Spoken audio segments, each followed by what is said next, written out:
before they play Langston next week.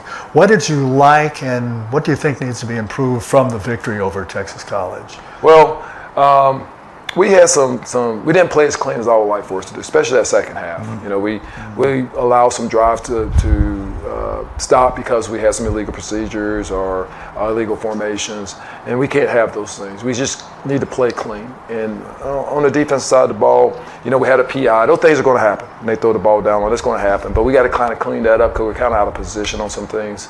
So, well, it's always good to play at home. You know, you're not traveling. Kids get to sleep in their own beds, and you can kind of control that and be where you are. So I think our guys have been very mature, you know, especially it's been homecoming week this past week. They've been very mature about taking care of their bodies and being home and not going out and doing the things and just, you know, making this a priority for them.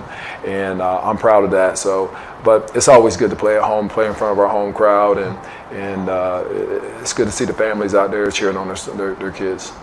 And that's next up for Coach Sherrod and his staff and the Rams, who look to go 9-0 next Saturday at 2 o'clock start at Crowley Multipurpose ISD Stadium here in Crowley. Rams 8-0, going for 9-0.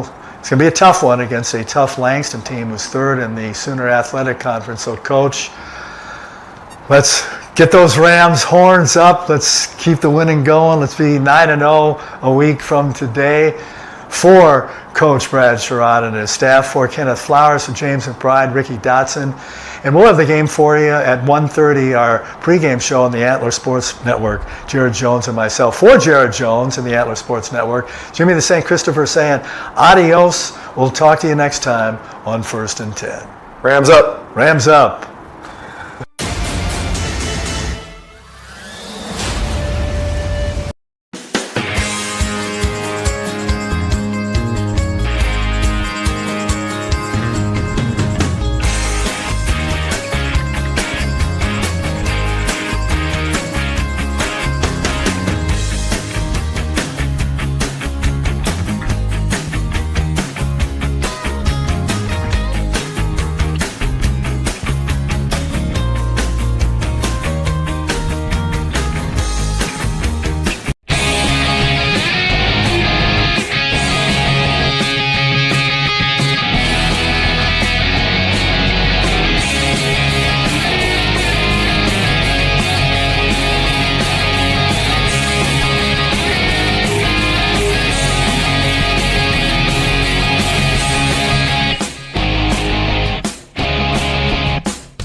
Find your support system. At Texas Wesleyan, you'll get the one-on-one attention you need to succeed. Texas Wesleyan, small classes, big scholarships. Now that's smaller, smarter.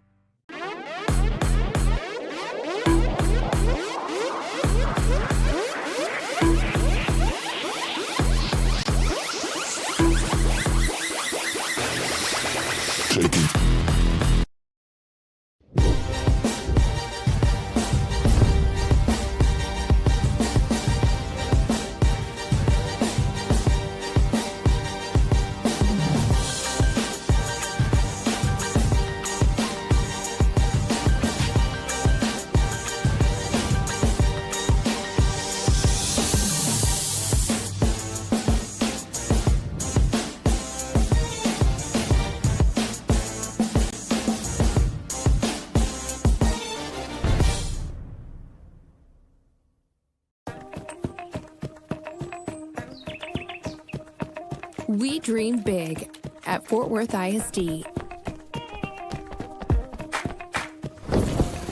and have the academic and extracurricular programs to back it up.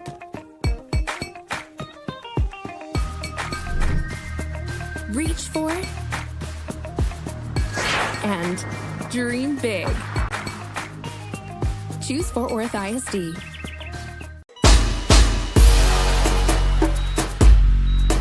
We heal. We produce. We discover. We nurture. We show out.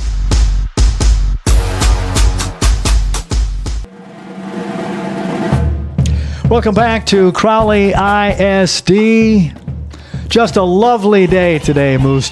Jared Jones of the Antler Sports Network. I mean, there's cloudless sky. It's 70 degrees. Dry, 33% after the last few days in North Texas of humidity. And a little wind about 4 to 6 miles an hour from the northwest. Couldn't ask for a more perfect day. There were scares pretty much all week long from across the Metroplex, especially Thursday night games and Friday games. Possibility of storms at one point was about 60-70%, but seems like the rain has subsided for most of the Metro this weekend. A lot of fantastic football getting played across the area, and it looks like we're going to have even better weather today. And going back a few days, today is November 9th, going back to November 6th, another anniversary this week, Moose. 155 years ago on November 6th, Rutgers beat the college in New Jersey, now Princeton, 6-4 in the first college soccer/football game ever played. Look at that. Aren't you just a nugget of factoids? Yeah, I am a nugget. You've taken my crown. Why? But you're the king, so I take that as a compliment, taking the Moose crown as Nugget Man. Rams are going to be in their mustard tops with their white bottom. It's not the all banana look today. It'll be mustard tops with the blue numbers and helmets and the white bottoms. Of course, the visitors from Langston in orange trim and numbers, and they are in all white uniforms, including the white helmets as well. Our officials for today's contest: Daniel Mena, William Schill. Daniel is the referee, the white hat. Kanan Kaiser, side judge. Back judge is James Osborne. The umpire is Rafael Federico. Line judge Gregory Smith Jr. John Stein, the field judge. And Anel Mena, the center judge. Probably some relation to the whitehead Daniel. Senior day today, and we can maybe point out those seniors today as we go through, but for today's ceremonial coin toss. As we have the coin toss coming with the aforementioned referees, and Ernie Caesar is out there, Arian Bott is out there, also Dalen Rogers, for the Lions, number and 9, Joe Prudhomme, former Rams head coach. Number 3, Bardell, and number 52. This side is tails, there's heads. Heads, tails, what's your call? His call is heads. We have a special guest flipping the coin. Thank you, sir. It is heads. You won the toss. Want to defer. Langston has won the toss and elected to defer the ball, right? Okay. Which way do you want to kick? You want to kick that way? Perfect. Texas Wesleyan's choice in the first half. They choose to receive. Gentlemen, shake hands one more time. Bring your teams out. Good luck. And the great coach Joe Prudhomme of yesteryear, many years at Fort Worth Nolan. I mean, every year seemingly they won a championship. He has more rings than probably Bill Belichick does. And he did the 7 years here, got pretty close to Joe from the First and 10 shows over those 7 years. Let's grab a break. We'll be back with kickoff, Langston Lions and the Texas Wesleyan Rams. That's on the way on the Antler Sports Network. We thank you for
Find your support system. At Texas Wesleyan, you'll get the one-on-one attention you need to succeed. Texas Wesleyan, small classes, big scholarships. Now that's smaller, smarter.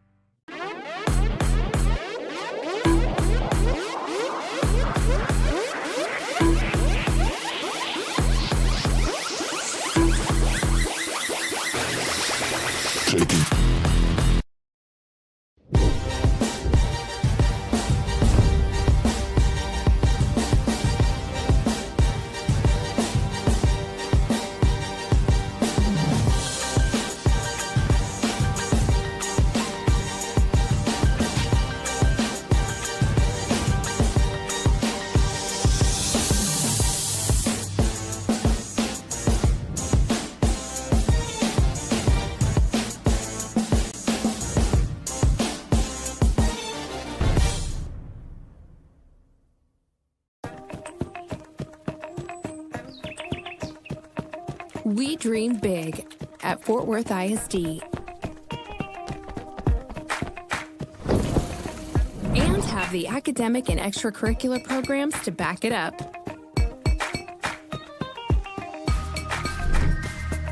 Reach for it and dream big. Choose Fort Worth ISD.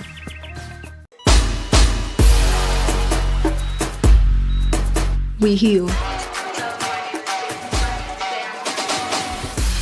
We produce. We discover. We nurture. We show out.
Few yards to his right at the 7-yard line is Mr. Electric Jason Price. So I'm excited, Moose. I'm ready to go. Possible conference championship on the line for Wesleyan with a win today. And a beautiful day in a beautiful stadium. Doesn't get better than this. Oh, it doesn't. As we said, 70 degrees, 33% the humidity. Wind limp now, but when it kicks up, it'll be about 4 miles an hour from the northwest. Rams trying to continue a perfect season, looking for their 9th win in a row. And Resendiz ready to boot it off. And we're ready to go here from Crowley ISD Multipurpose Stadium on a beautiful Saturday afternoon. Our second Saturday already, a couple days before Veterans Day.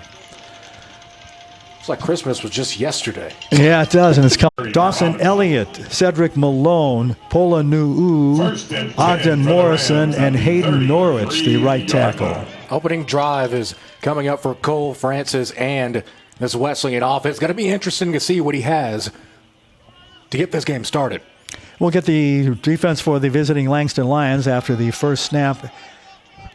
Rolling left is Francis and throwing complete. Oh, he had it, but he dropped it. TJ Curtis had it at the 26. Fell forward, landed at the 19. He is in the breadbasket and then out of the breadbasket, incomplete. All right, Cole. First throw looking a lot more accurate than he did in that back half of that Texas College game. That was one of the biggest questions I had about him, at least personally. How was he going to be able to hit these speedy Wesleyan receivers downfield? And so far, looking like he's more than capable. He was on that one to TJ Curtis. Curtis just couldn't reel it in. So incomplete. Second 10 just underway. We played 14 seconds. Ball on the 33. Smack dab in the center of the beautiful turf here at CISD Multipurpose Stadium.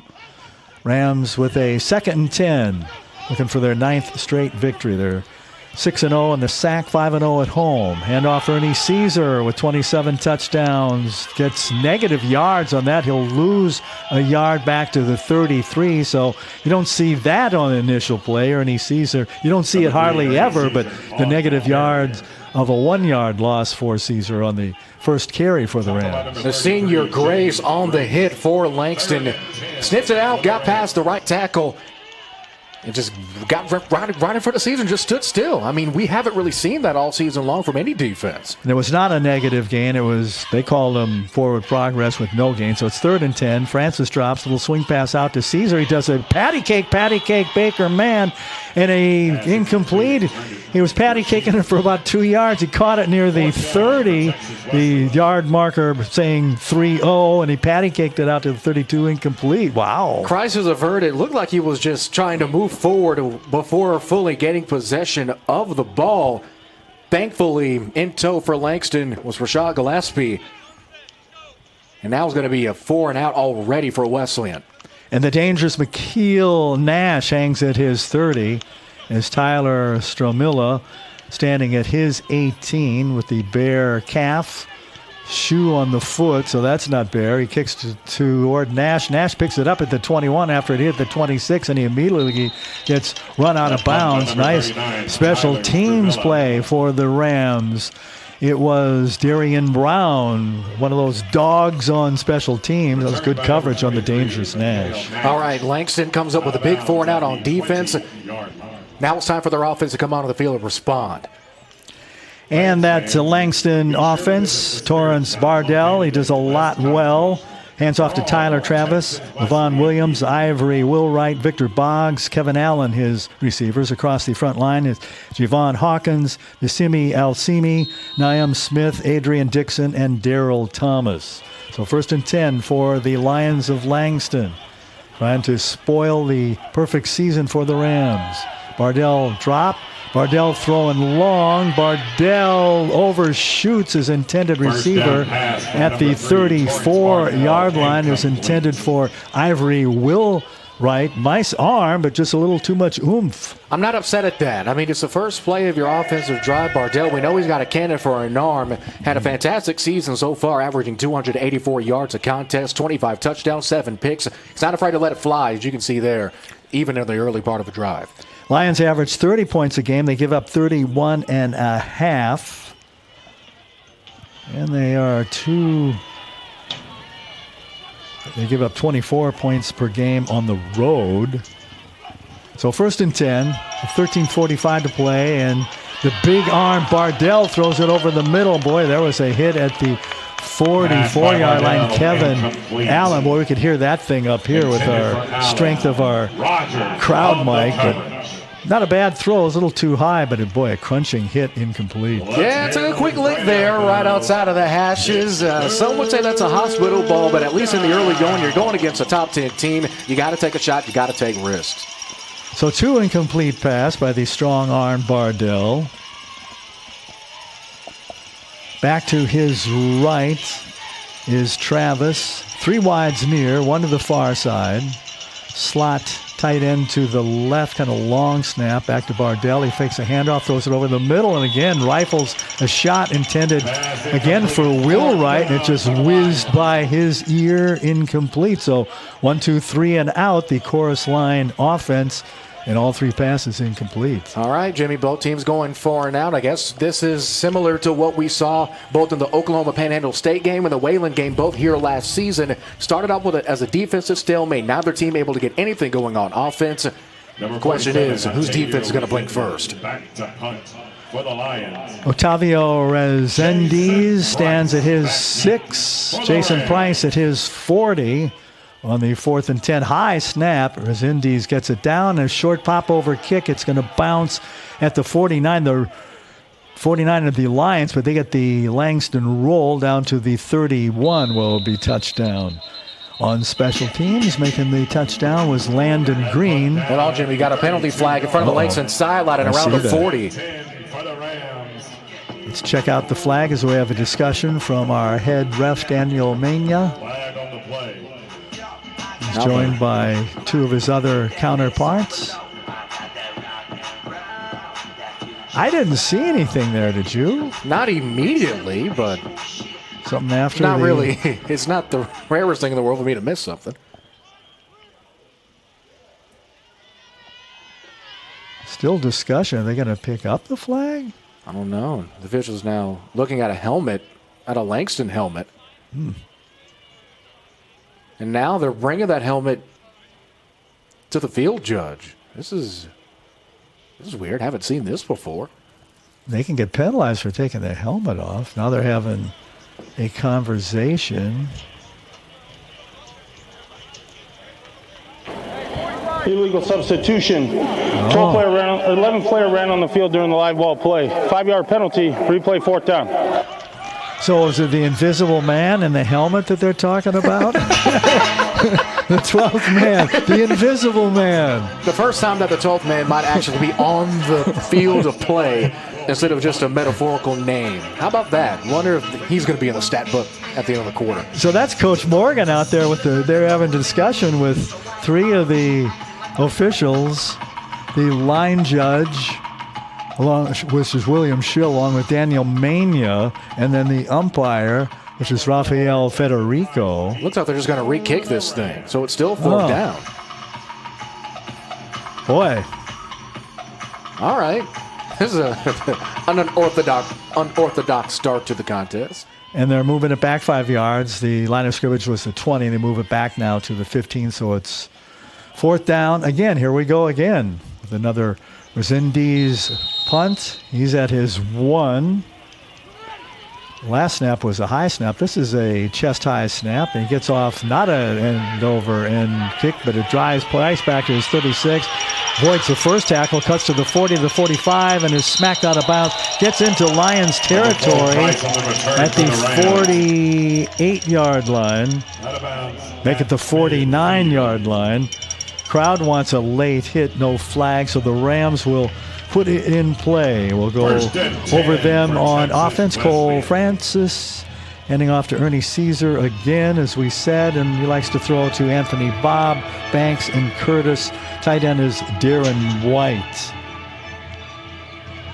Now 1st and 10 for the Rams. Much better field position. We just talked about in the pregame, Jimmy, how important special teams is. That solid return by Price. Now they're already knocking on the door of Lion territory.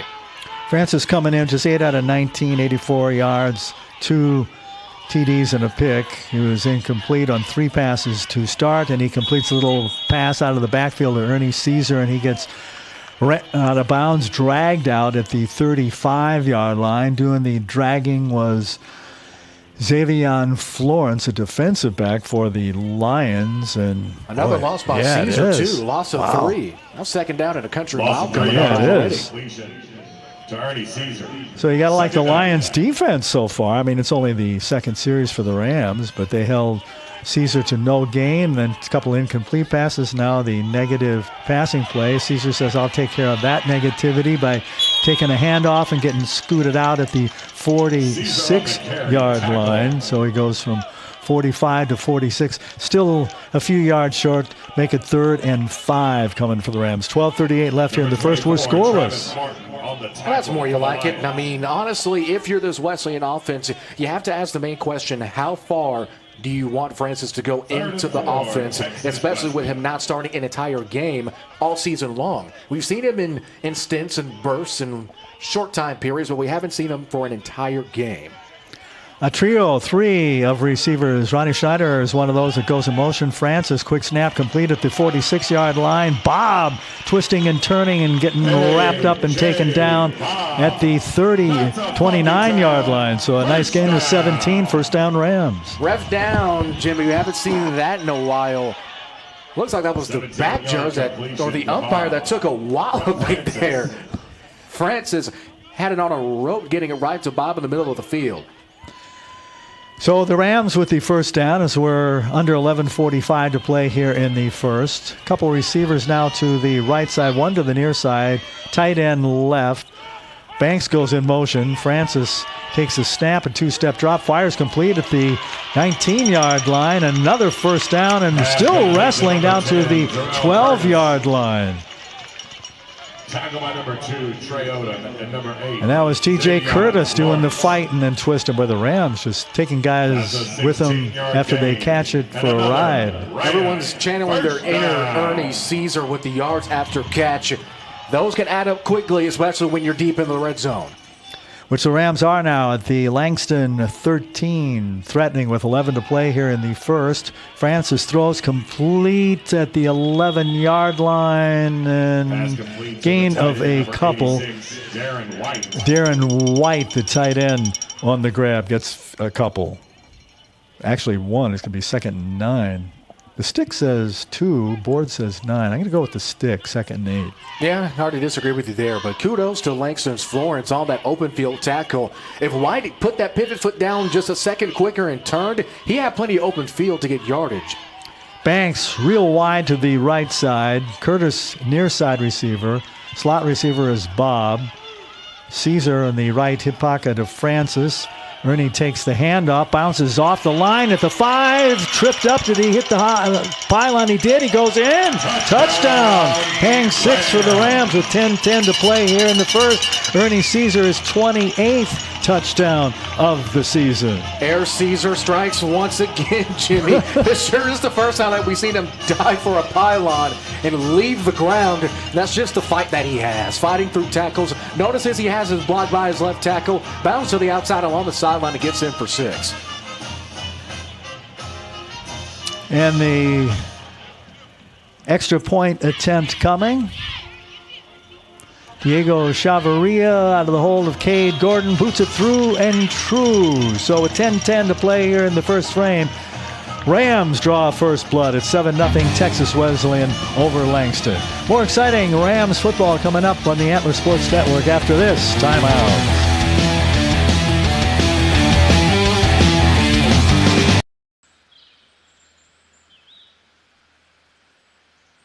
Find your support system. At Texas Wesleyan, you'll get the one-on-one attention you need to succeed. Texas Wesleyan, small classes, big scholarships. Now that's smaller, smarter.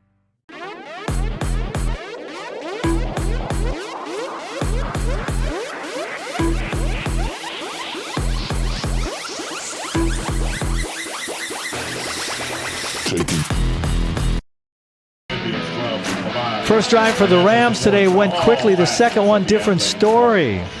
Had good field position, and it was culminated by a 11-yard TD run by who else? Ernie Flash Caesar is 28th of the season for number 3, one of the many seniors being honored today.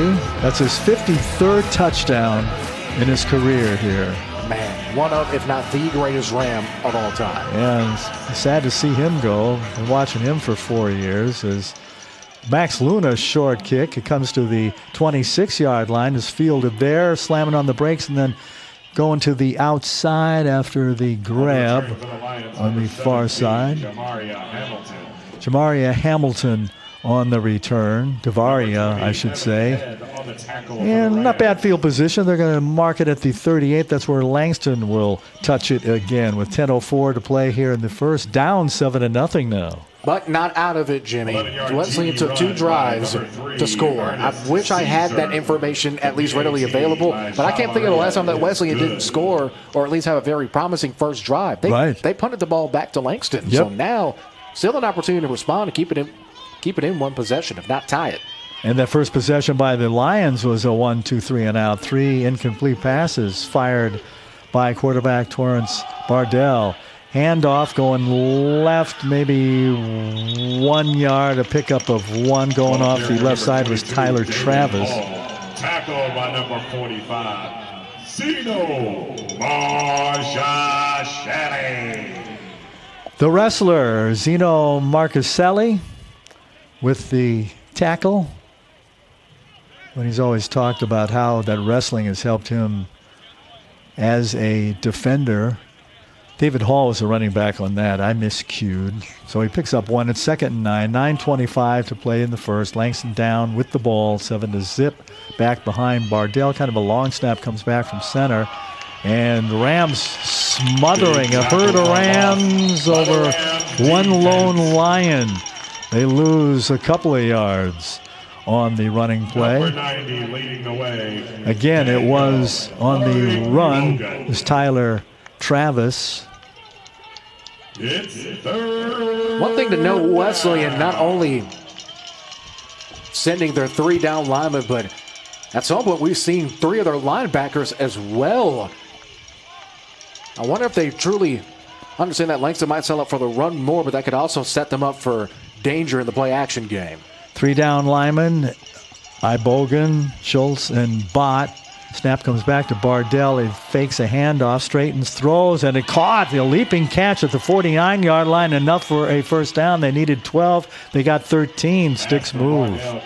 Great throw and an even better catch across the middle.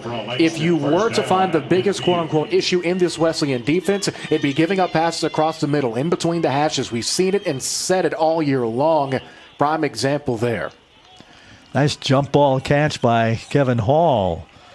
So just a yard from midfield at the far hash with 8 to play here in a couple ticks, down 7-0. Langston with the ball, 3 wides near, 1 to the short side of the field left. They're at the left hash. Bardell, quick snap, complete, throws to the 48-yard line, a gain of 3. Tackle by number 8, Sir Hill. Sir Hill on the tackle of Kevin Allen. 2nd down and 7 for the Lions. Thank you, Brandon. I couldn't have said it better myself. Brandon Carpenter, our wonderful crack PA guy. Just a splendid guy. He's humorous, he's funny, great PA guy. You guys did a good broadcast last night we'll talk about here on the Antler Sports Network here in the Shake. A high school game at our old haunts for Rams football at Farrington Field.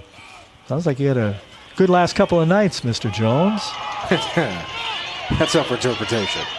Handoff to Travis. He goes left and... Number 22, Hall on the carry. Or it's Hall on the carry, I'm sorry. Number 8, Sir Hill. Sir Hill again for the second straight tackle for the Rams on the stop.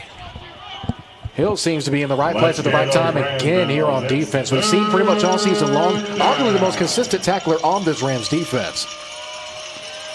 So 3 yards short of the line to gain, which is the 41. Lions at the 44, clock moving at 6:35 left here in the first. Rams with a 7-0 lead.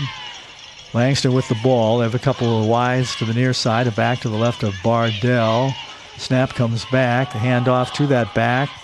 Doing some shaking and baking and not much gaining.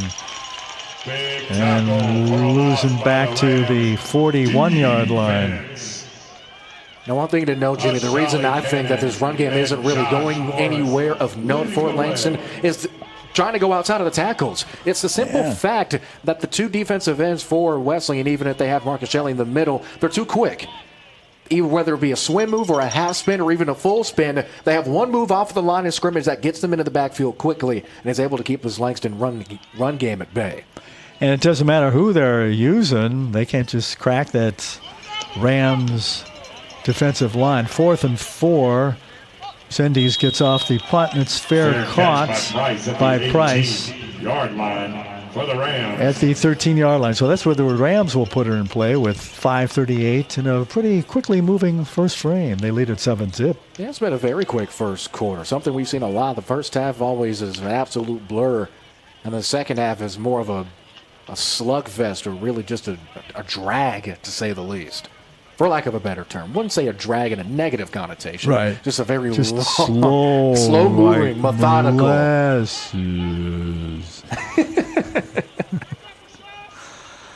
All right. You say, where is Carson Rogers, Jimmy, and Jared? Well, he's suspended this week. He had 2 disqualifications last week, so the Rams starting quarterback given way to Cole Francis.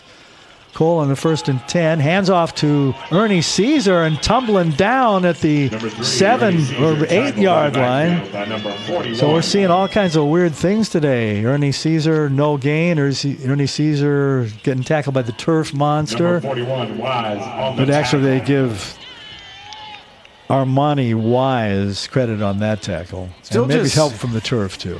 We saw him just sit there and kind of seethe for a second. Yep. I wonder if he was just confused as to who or what tackled him. Armani Hall, can clear up his confusion, but get the number of that truck that just knocked me down. Get his insurance or something. Yeah, really. Let's exchange information here as we take under 5 to play. Second and big, 15 to go for the Rams.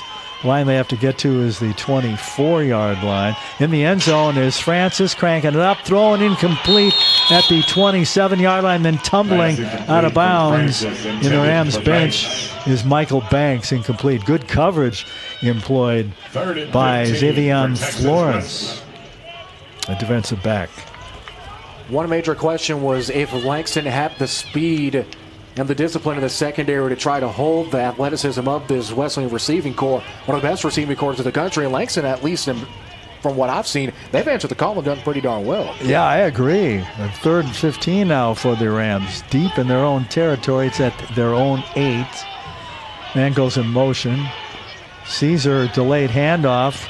Ran into one of his linemen. Spins across the 20. Is going to be short to the first down as Quentin Morgan, head coach, stands back about where the line of scrimmage will be. Gets tackled at the 18. Morgan stands at the 20, so they're well short. It'll be 4th and 5. Punt time again coming up for the Rams. Is this the slowest start on offense that they've had all season outside of the Wesleyan game? I would have to say. Yeah, I'd definitely have to say. Maybe the Wayland game where they fell behind. Well, we didn't see that, though. We can say this is the slow offensive start they've had at home. Yes, the games we've seen live. We saw that game, but we weren't there live watching it. Stramilla gets off the punt. Nash fair catches it. Really good field position at the 46 for Langston.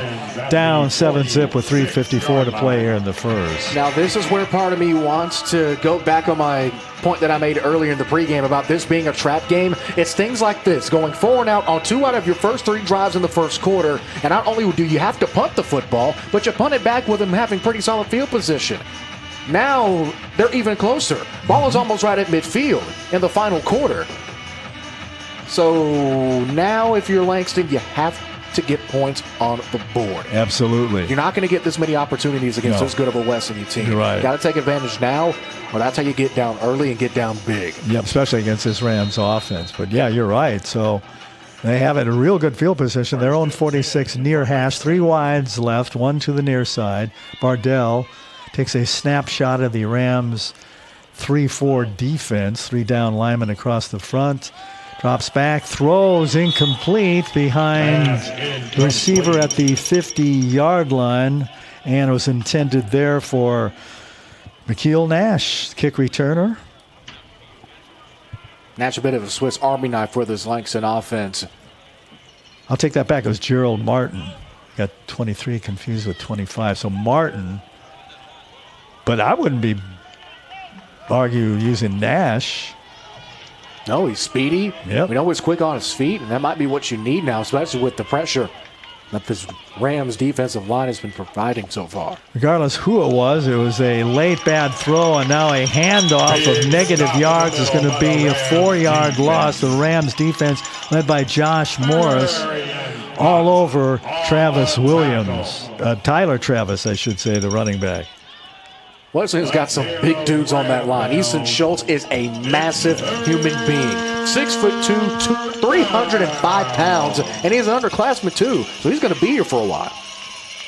He's joined by Daniel Bogan, Marion Bott, Sanford, Hill, Cannon, Marcuselli, the linebackers, Morris, Sanders, Reed, Rogers in the backfield with Morris and Rogers on the corners. So it's 3rd and 14, big play here. I know it's early, but still a big play for the Lions, and throwing complete at the 43-yard line, then getting wrestled down. Ball comes out, but he was already down, he being Kevin Allen, one of those top gun receivers.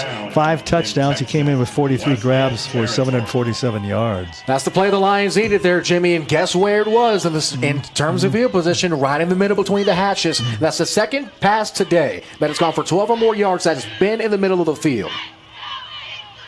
And Coach Sherrod talked about that in last week's 1st and 10. I asked him, well, what do you need to improve? And he says, well, getting a better read on the quarterback drops. And those passes over the middle have been successful now twice.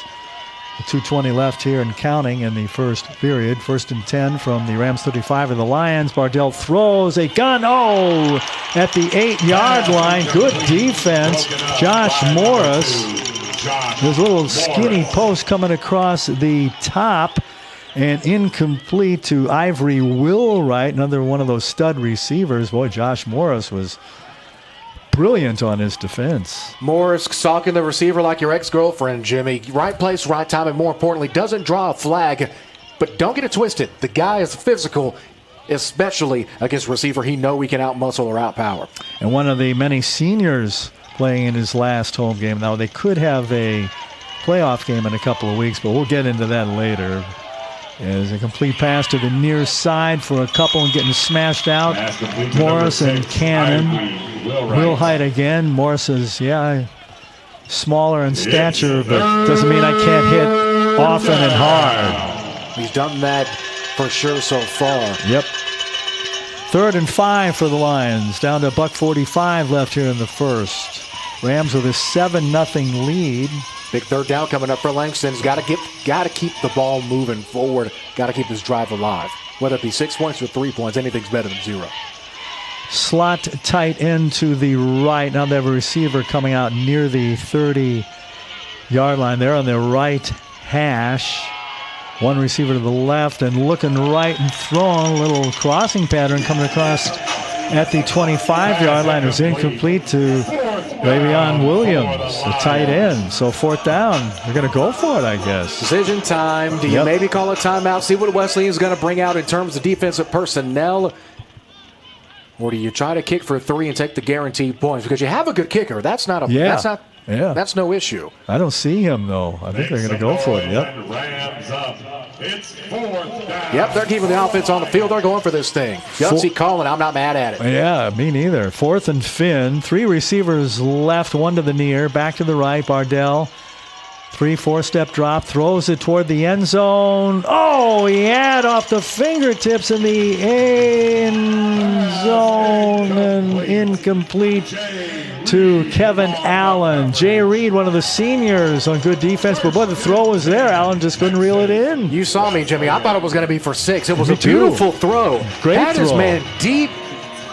Kevin Allen just couldn't haul it in. Nice arc, because we see it on the big board here, and it was right there, just off the fingertips. Wow. Oof.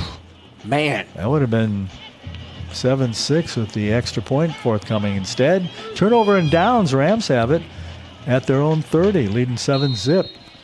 You have to think that's just absolutely deflating. You would think, yeah. He had him there. And Allen just kind of sat there and going, dang, I couldn't catch that. Francis, 1st down, swings a pass left to Ernie Caesar. It's chased out at the 36-yard line. Doing the chasing was Rashad Glaspie, the linebacker. Think about Caesar. He might have the strongest yet most polite stiff arm I've ever seen. It's almost like he's trying to go for a high five of some sort. And Coach Sherrod saying nothing but good about him. Good kid. He talks to Coach Sherrod every day, and just a pleasant human being to be around is Ernie Caesar. On the 2nd and 4, man was in motion. There goes the pleasant Ernie Caesar. Says, well, I can also run tough too, Jimmy. And he does with the 1st down out to the 48-yard line. A pickup of a dozen for Flash. Now, Jimmy, as we take a second look at this, one thing I want to point out here on the instant replay. He takes a snap. We see him just slowly but surely go up the field and, more importantly, using his blocks. That is a professional-esque patience that he has. Turns upfield, has open room, cuts back to the right, gets 1st down yardage. Yep. Might be the last play as the clock winding down now to 14 seconds. 1st and 10 from their 49, near hash. Rams leading at 7-0 here in the first. Cole Francis, a little fake handoff and a quick slant. He hits Michael Banks, and he's right at the yard marker for a 1st down. They move the change, and the sticks across the field at the 41 for a 1st down. End of period number 1. I'm going to say it hasn't been all Rams because Langston has put up some threats. They could have tied it, but dropped pass in the end zone. And we're not talking about that. We're talking about a 7-0 Rams lead. End of 1. Let's go to the 2nd frame. Coming up next, Rams football on the Antler Sports Network.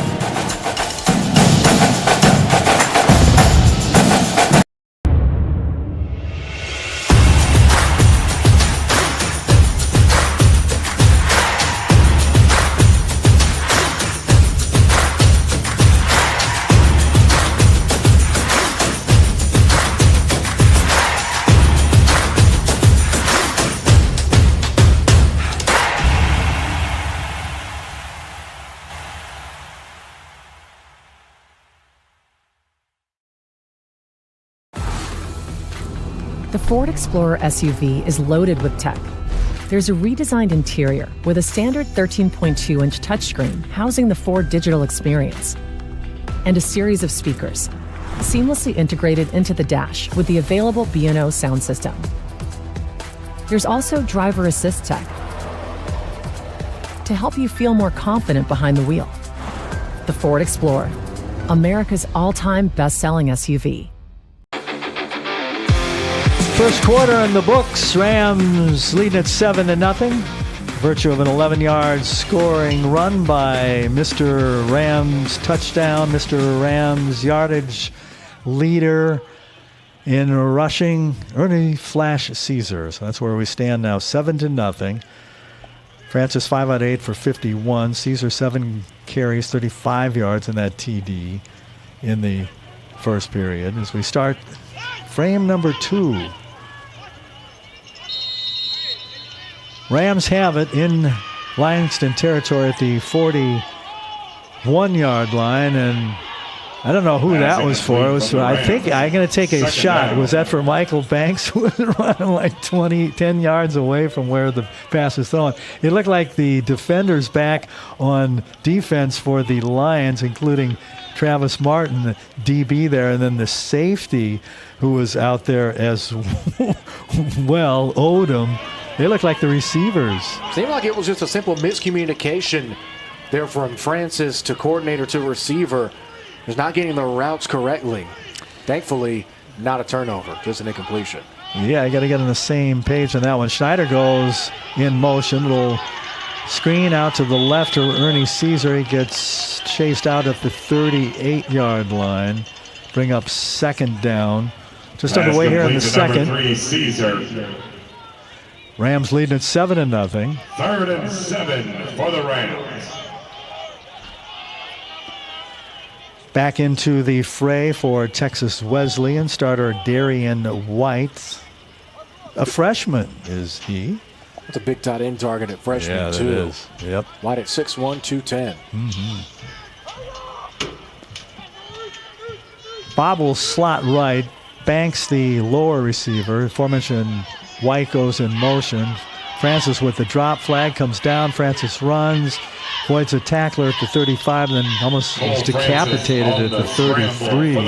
Thought it could have been short of the first down. Thought it was going to be a face mask called there on that Francis tackle. Looks like it could have been possibly from our angle, but as you said, Jimmy, Laundry on the field. Yep. Yeah, that came down just after the snap.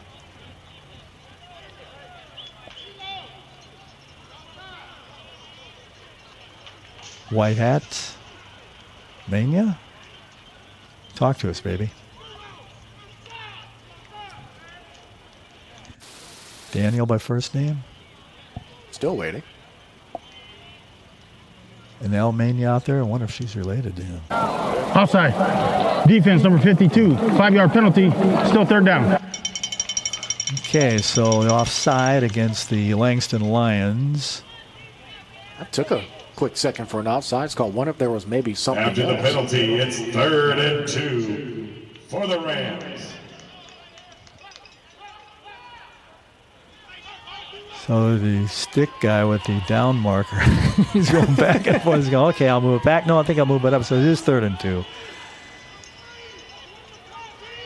Started this series, or at least this set of downs at the 41. They have to get to the 31 now. So it's 3rd and 2, 14-10 left here in the second period. We have another official confrontation. Now Jimmy Wesleyan so far on 3rd down, getting outperformed by Langston. The Rams 1 of 4 for 25%. Langston on 3rd down, 2 of 5 for 40%. Wow. So let's see what they do with the 3rd and 2. Sending Banks in motion, shovel pass. Caesar's got the first down and then some, and then he'll turn the corner and just waltz out of bounds at the 20-yard line. So a gain of 13 for Ernie Caesar. Chains move, another first down for the Rams. That option game that we've seen get sprinkled in more and more as the season goes on for this Rams offense, Jimmy. It works wonders when you have a guy like Ernie Caesar to toss the ball to at your pretty much at your leisure. So effortless. You just go, okay, I'll just run out of bounds here. You're not going to touch me. I don't want to get tackled. So 1st and 10 from the 20 of Langston are the Rams. New back in there, handoff going left and getting escorted out of bounds is Mark Jakarian Robinson, number 14. Looked like 15. Why am I having a hard time reading the mustard numbers today? So Robinson, a running back, I should say a wide receiver used as a running back. So pick up a 7 regardless. 2nd and 3 for the Rams. 13-10 to play here in the first. Ball at the Langston 13 near hash. Benjamin, the running back, has it again. Does some juking and jiving inside the 10-yard line before he's knocked off his feet. So Benjamin, haven't seen him too much. 5'7", 770-pounder from Kansas Wesleyan. He's a senior. Seems like Sherrod is putting more and more seniors on the roster to give him some extra burn, especially in a big opportunity like this.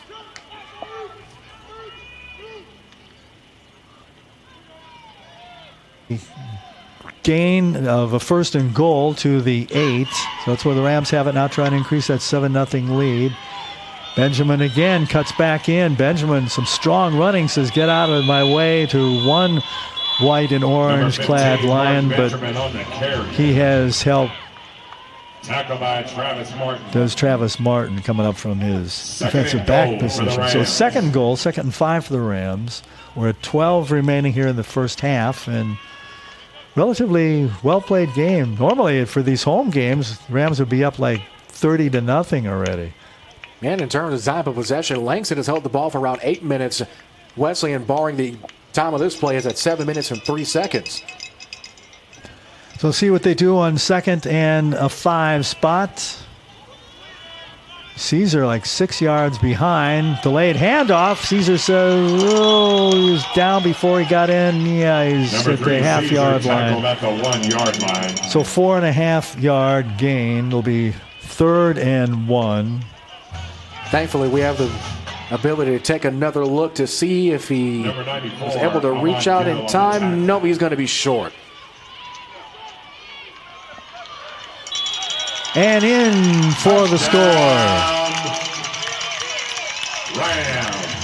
As Cole Francis just snuck it in, he said, Ernie, you get enough of these touchdown calls. I'm going to go in and close out. As Francis takes it in with 11 to play here in the second. A 1-yard dive by Cole Francis makes it 13-0 Rams. The Ram heave works once more. We haven't seen it in a while. That's right. Gordon holds. Diego Charveria knows what to do with it. The long snapper is Isaiah Flores, and the Rams up 14-0. 11-11 to play first half. Glad to have you aboard on this beautiful Saturday afternoon. More Rams football coming up on the Antler Sports Network after this.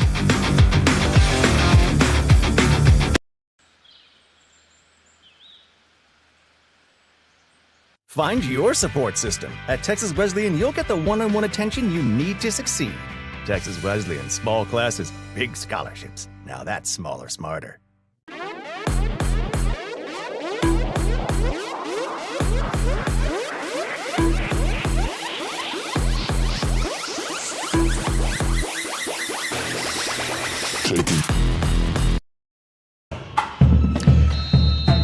Rams had a short drive, capped off by a 1-yard dive by quarterback Cole Francis. Extra point was good. They're up 14-0 with 11-11 to play here in the first half, looking for their 9th straight victory. That's right, undefeated team.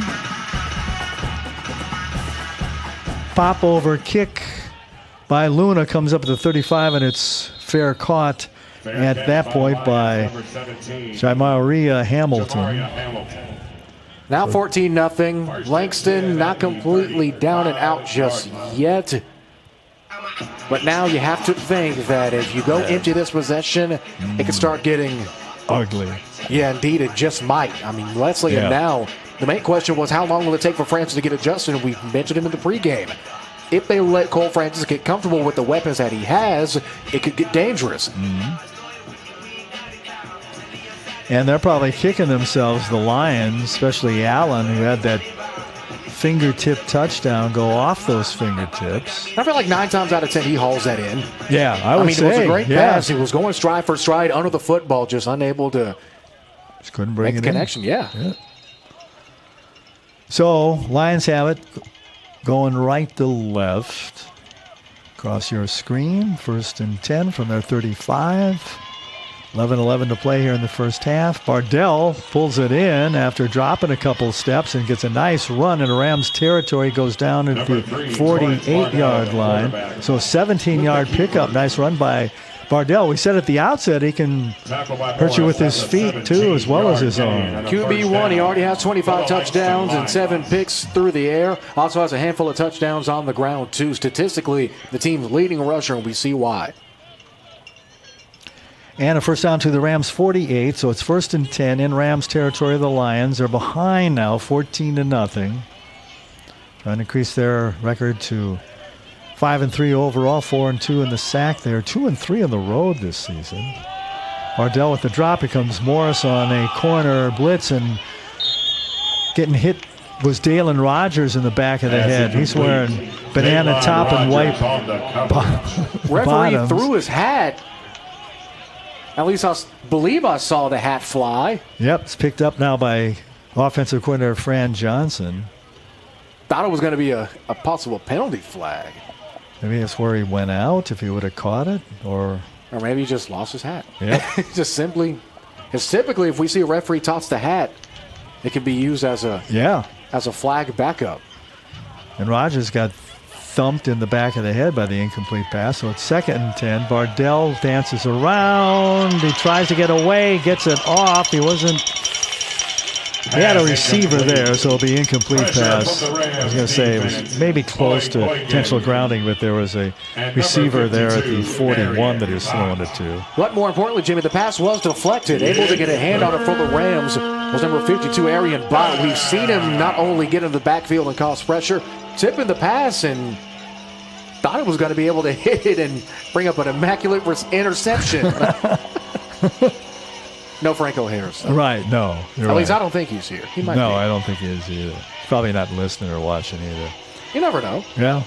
Franco, if you're listening, shout out, baby. Did you really catch that one? Over the middle, high leaping attempt at the 31-yard line off the bullet from Bardell. Kevin Allen couldn't reel it in. He had another one of those going the other way in the first quarter, those high leaping grabs, and just a bit high, but looked like it was a catchable ball, though. Jay Reed. Pretty high, yeah, Reed, wow. Just crushing the receiver. Yep. Pretty much giving him no chance to haul that one in, and more importantly, not getting penalized for it either. That's always, I guess you could say, the gray area between being a headhunting, well, not really a headhunting, but a strong hitting safety or DB. That discipline. Low snaps scraped off the ground by Resendiz. Kicks it to the 16. Price goes over and looks at it, and then it's down finally at the 9-yard line. So they have the Rams in the hole now. Great punt. Yep. Yeah, they've had good special teams. We haven't seen Akil Nash yet do anything spectacular, but I'm impressed by Resendiz. And I like Bardell's arm. It's just, do you think those balls, those two high balls, I mean, they were catchable, but I mean, it's 50-50. Think they were too high? I mean, we've seen typically if it's one or two fingers on it to try to haul it in, yeah, you can say it's not really catchable. When almost an entire hand gets put on it, but at the end of the day, you also have to consider the next step to that pass. If it is hauled in, do you put your receiver in danger? Do you give him the best chance to get extra yardage or to come down with it? So, I don't know. That's a gray area if I've ever seen one. Yeah, definitely gray.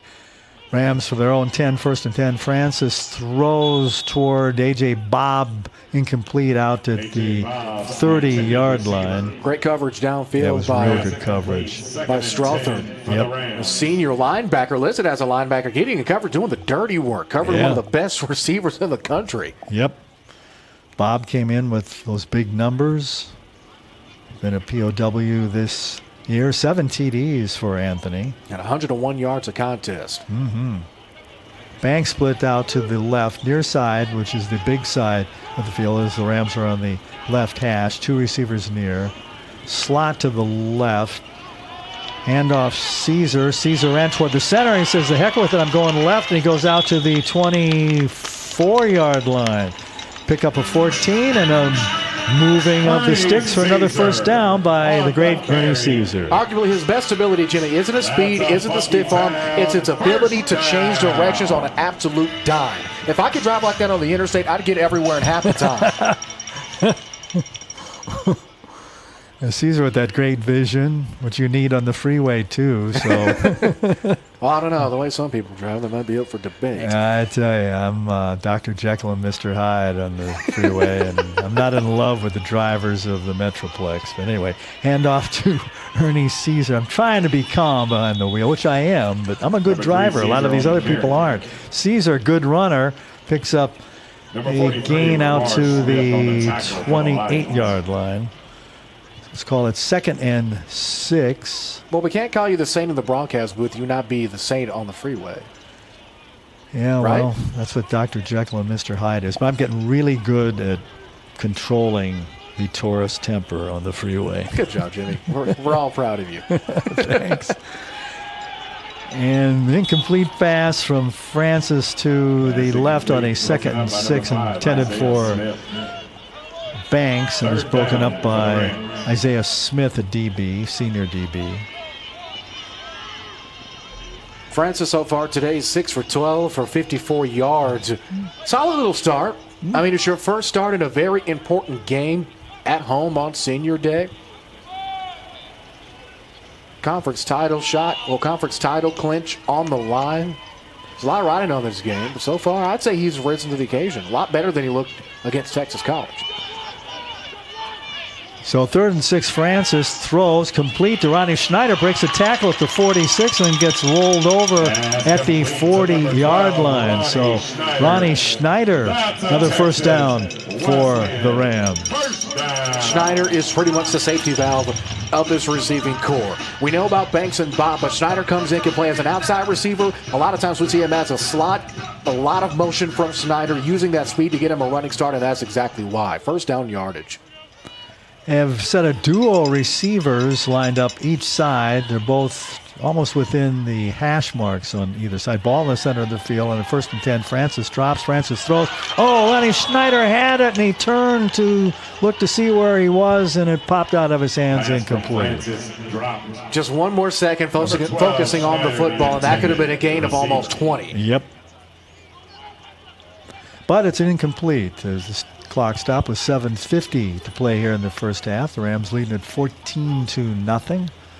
Final regular season home game. It's on to the Piney Woods of Louisiana next week.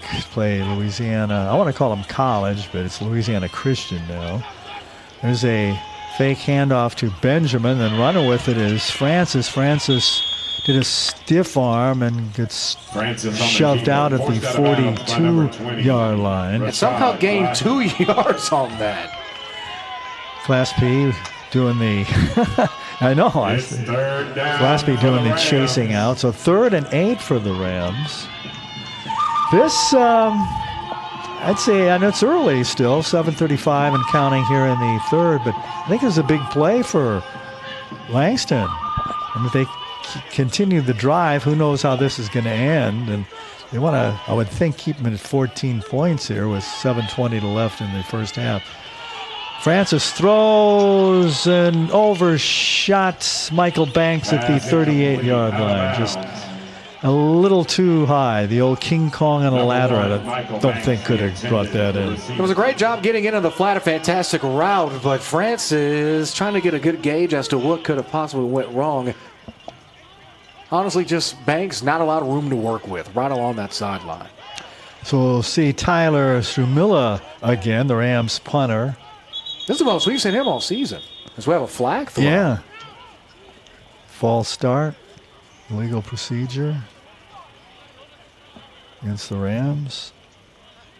Now, white hat referee Mania telling Tyler Strumilla. Prior to the snap, false start. Offense, number 82. 5-yard penalty, 4th down. Yeah. So, Broden Lewis, wide receiver on Rams special teams punting unit, go hold the coin against the chalkboard. Do they used to do that to you in grade school? Thankfully, no. Yeah, I've We had a seen that. typical No, I don't dry think it race. ever happened to me, but I witnessed it quite a few times. No Shamilla gets it flag. off at the 26-yard line. It bounces out, but the flag back at the 28. Double flags back and around the Now we area have of all one. kinds of stuff. Wrestling and guys pulling guys off. Anel Mania, one of the officials, threw her hat down. So we have the initial flag for roughing the kicker. Okay. And then we probably have a 15-yard penalty on it for unnecessary roughness. That one most likely might be against Cynic Brown, the sophomore DB for Langston. Boy, as the two Manias. Now, I don't know, are they married? Brother and sister? Cousins? Anel and Daniel. Same spellings. He's the white hat. She's the hatless official now. She threw her hat down. She's going to retrieve that. So, boy, that'd be devastating for Langston. Fouls, both on the defense. One live ball, one dead ball. Personal foul. 15-yard penalty, automatic first down. After the play, personal foul. Defense, 15 yards. First down, Texas Wesleyan. Boy, yeah, the auto first on the roughing, and then the unsportsman, or the roughing penalty, and then the personal foul. Gee.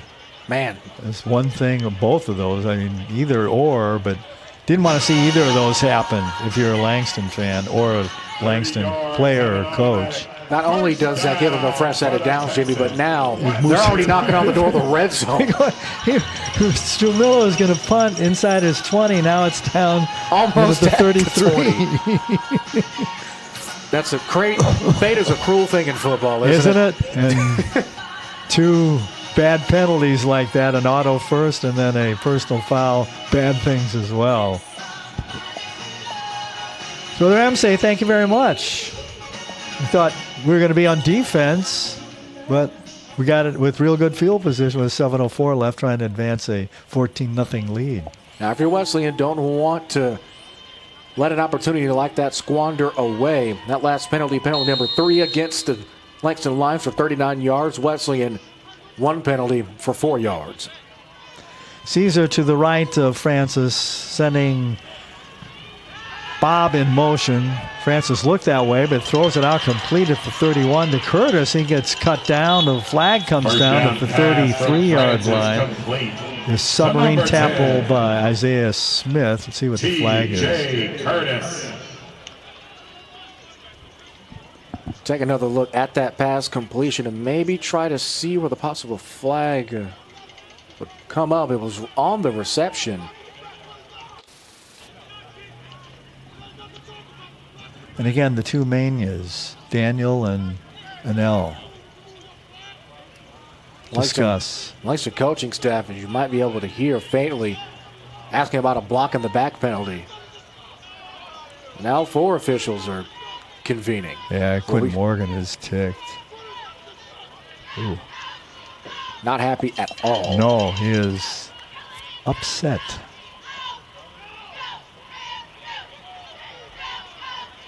Wow. On the play. Okay. Result of the play, second down. All right. No foul. They pick it up. We're bogged down in penalty explanations here. So, second down and 4 for the Rams. Second 4 after the pickup of 6. Ball at the 33-yard line.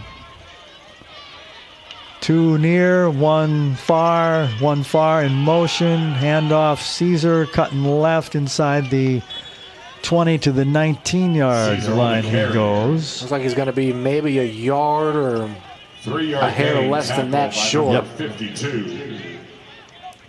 Damon Lowry getting up off the bottom of the stack, the tackler for The orange and white clad Langston Lions, who are in the short end of a 14-0 stick with 6:15 and counting here. Jimmy, Ernie might finish his first half with over 100 yards. He already has 12 carries for 73 yards, longest of 14 and a touchdown.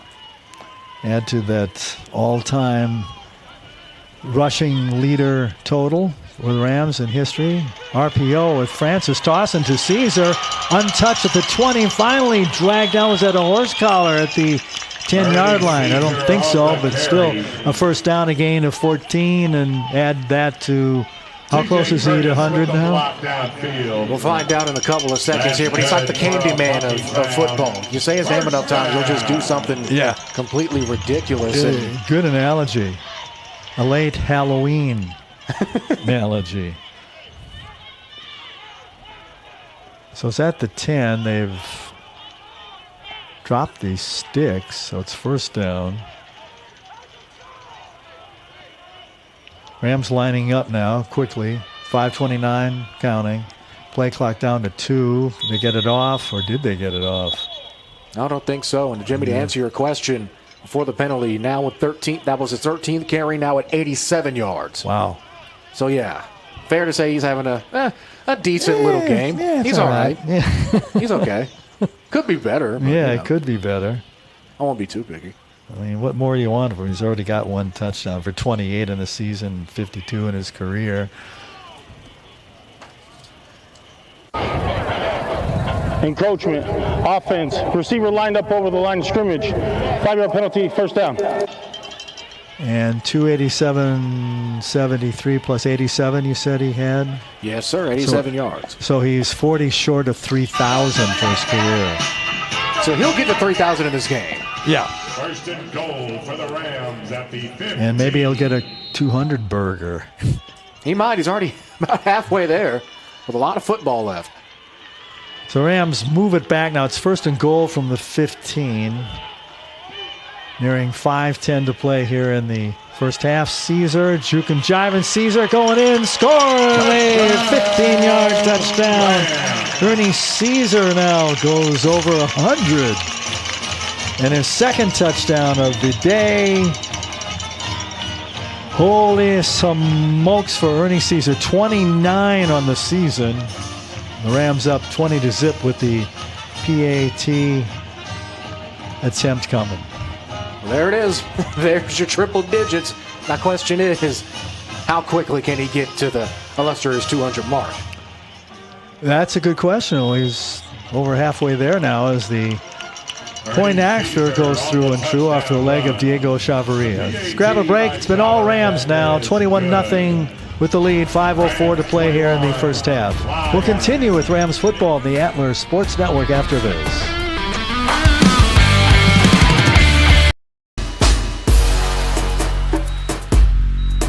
We heal. We produce. We discover. We nurture. We show out.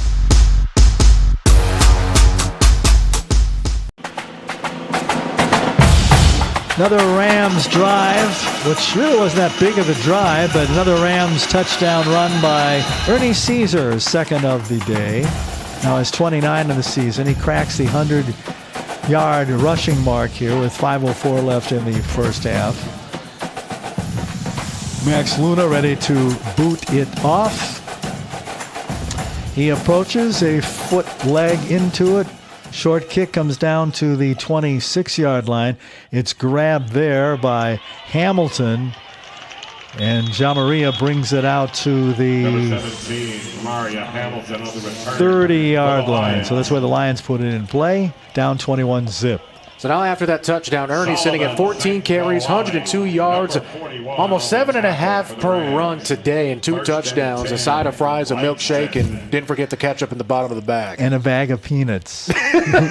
What, are we Texas Roadhouse now? And with a bag of peanuts, too, with your burger combo? No, it's a bag of chips, is Chris Arnold, the great announcer I worked with at the Ticket and at the Fan, too, as well. He used to say when he was on KDKA. And all that in a bag of chips. Oh, that's a classic. That's a classic line right there. Yeah, Chris, classic guy. He's still working for the Mavericks now, too. 1st and 10, Langston, under 5 to play. They're down 21-0 here in the first half. Bardell with a nice throw, and it's into traffic. Boy, talk about a tight window. And it's incomplete. As the Rams back there were Jaden Jones, no relation to Jared Jones. And also Jay Reed is intended. How do you try to get in there to Levon Williams? Wow. I mean, it was once again a picture-perfect pass. You can't really beat a pass like that with a stick, just unable to haul it in. Yeah, he wasn't. There's Gino. Gino's behind us. So 2nd and 10 from their own 30 of the Lions. 2 wide, near, 1 to the far, and down goes Bardell. He did a shoulder shake, and then he disappeared from a standing position as guess who? Arian Bott smacks him down. He does a little Bott dance. One of the many seniors here for the Rams playing their final regular season game at home. Well, Jimmy, they have a little shuffle that they do every time they have a sack. They call it the Bott Boogie. At least that's what I'm going to call it. All right, good. That's a good one. You know, I love nicknames. That's from here on out, it'll be the Bott Boogie. Boogie. The Bott Boogie. Hopefully they'll have another game here in a couple of weeks in the playoffs if they win this one. He's like their Dexter Lawrence. He has his own little signature dance. Yep. Mm-hmm. Or Billy White Shoes Johnson on offense. Bardell pulls it in. Bardell does a juke out to the 34. It's a gain of 4 after all that. And it'll be 4th and a bunch. One thing about Bardell, he's not afraid to pull the football back and take it himself, especially if he sees how quickly that offensive line of his collapsed due to the weight of this Wesleyan defensive front. So one thing about him, he has the intelligence to get out of harm's way. He just doesn't have much time. No, he don't. Or doesn't. Although Bardell, 14 for 15, 44 yards on the day, and 3 rushes for 21 yards on the ground. Resendiz, I saw him coming out from the locker room before, but didn't affect his leg as he booms this one to the 28. Grabbed by Price. He retreats, crosses the 30, headed to the near sideline, stepped on the end line at the 39. That's where they're going to mark Jason it. Price on the return, stepping out of bounds at the 39-yard line. So that's where the Rams will put her in play with the 21-0 lead. I'll bring this up. I asked Coach Sherrod last week if Texas College, who the Rams beat last week, and we did taping of the show right after the victory over Texas College, if they were similar to, if Langston was similar to Texas College. And he kind of agreed with that. Personal foul, face mask, kicking team number 58, 15 yards from the end of the run, 1st down. Boy, they make some bad, timely penalties, don't they? Yeah, out of nowhere, too. Yeah. Rams fans. Wow. Catch the Texas Wesleyan So Rams they go coaches from show their 39 1st and 10. into Lions territory to the 46. Once again, field position rears its ugly head. A penalty on a punt for the 2nd straight drive puts Wesleyan into Langston territory. Look, they're promoting the 1st and 10 weekly show with head coach Brad Sherrod and me, Jimmy the St. Christopher, on ramsports.net. That Jimmy guy's kind of cool. Yeah, I guess. I don't know. Francis drops, and it's tipped at the line of scrimmage. Tip pass, getting a big mitt up was Armani Wise.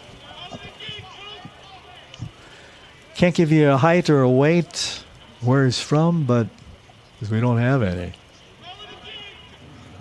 So it's 2nd and 10 with under 3 to play here in the first half. One thing to note, thank you to School SID James McBride. Yes. Caesar already has 29 touchdowns on the year. Right. The NAIA record for most in a season is 32. Wow. Okay. Thank you, James. So we don't know if the staff or the players know, but we do know that there are some members of that Wesleyan sideline that tune into these broadcasts. Right. So maybe if we say it enough, that'll make that record known amongst the Wesleyan sideline. Because I'd love to see him break that record. Yeah, you and me both. So Benjamin with a run. Gets a short gain. It's 3rd and 12. He actually lost, so 3rd and 12 for the Rams. So the NAIA single season record is 32. Yes, sir. He's at 29. Right. So it's obtainable in this game. Yeah. At least I think it is. Mm-hmm. He has 54 in his career for the Rams. Francis throwing a gun. Incomplete pass at the 8-yard line. Pass incomplete. Boy, he got it in there nicely. Intended for Michael Banks. There's a bunch of orange and white around that play. A linebacker and also a secondary guy. Mighty got bumped prior to being able to haul that thing in that messed up his route, or at least the angle in which he could have tried to catch it. Mm-hmm. But no pass interference call. Now looks like it's punting time for Wesleyan again. Xavier Florence was in on that play, and then Ramar Smith was listed as an athlete. Aren't they all athletes, though? Athlete in terms of just playing I know. 3 or more positions. I know. I was always dumbfounded by that. You know, he's either one or another. I mean, they're all athletes. They put down athlete. He's a Swiss Army knife. He's a utility guy. He's a versatile guy. Punt goes out of bounds. 2-minute timeout. Almost said warning, but it's a 2-minute timeout here in the first. Rams, do you want to keep it here or we'll grab one? Be back with the Rams leading here in the second half. 2 minutes left, 21-0. More Rams football on Antler Sports Network coming up.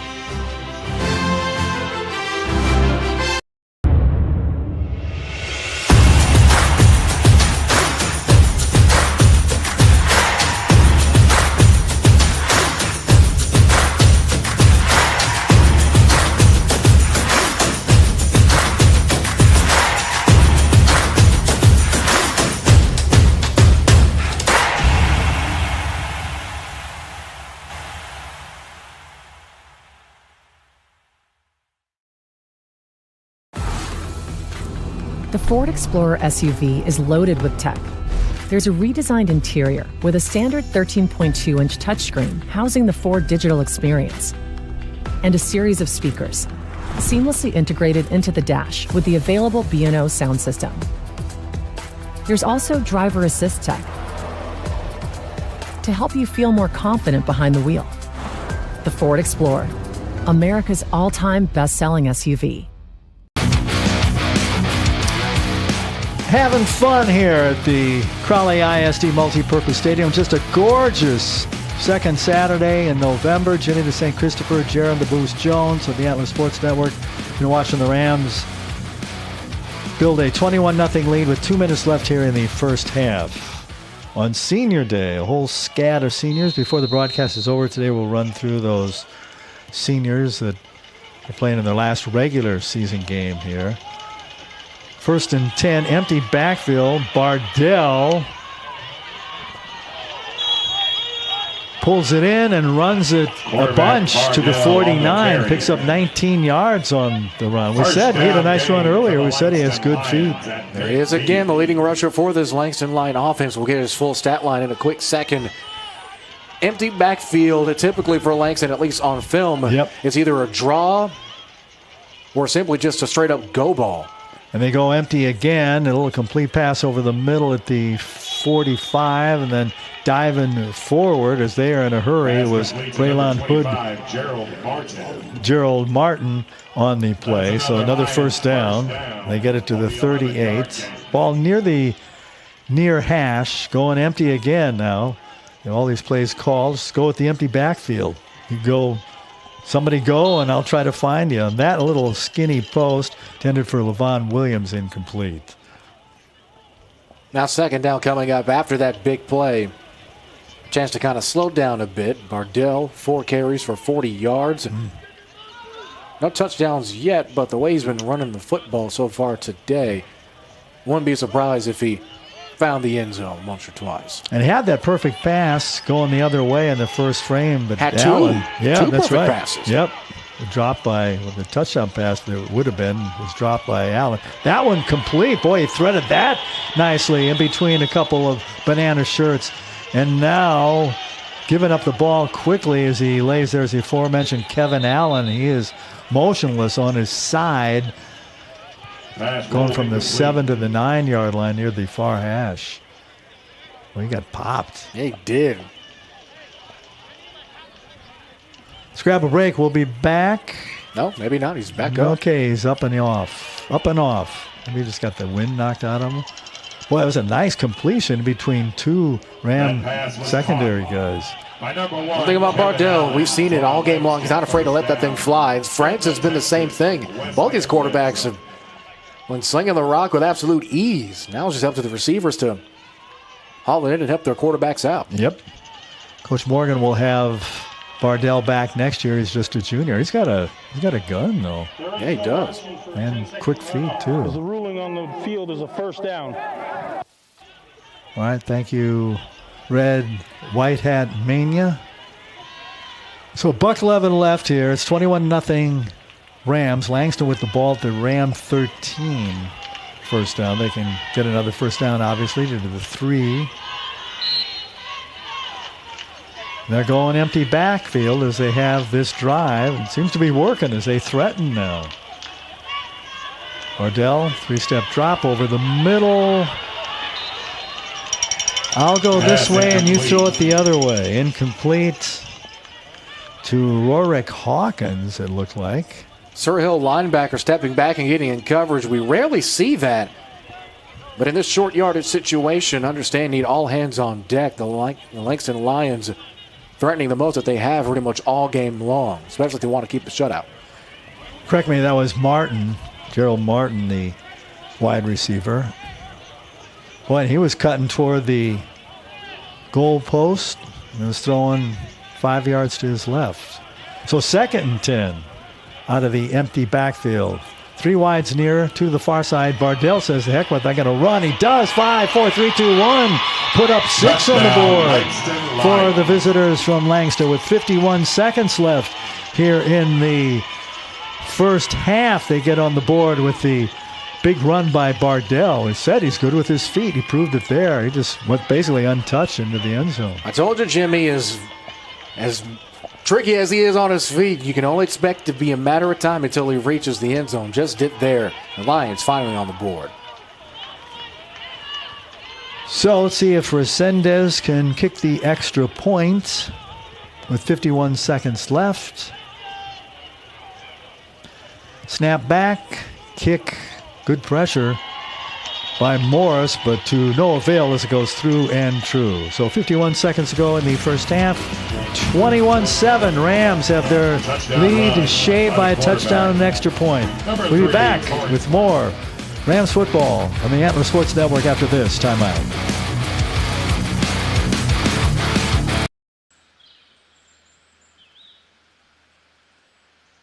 Find your support system. At Texas Wesleyan, you'll get the one-on-one attention you need to succeed. Texas Wesleyan, small classes, big scholarships. Now that's smaller, smarter.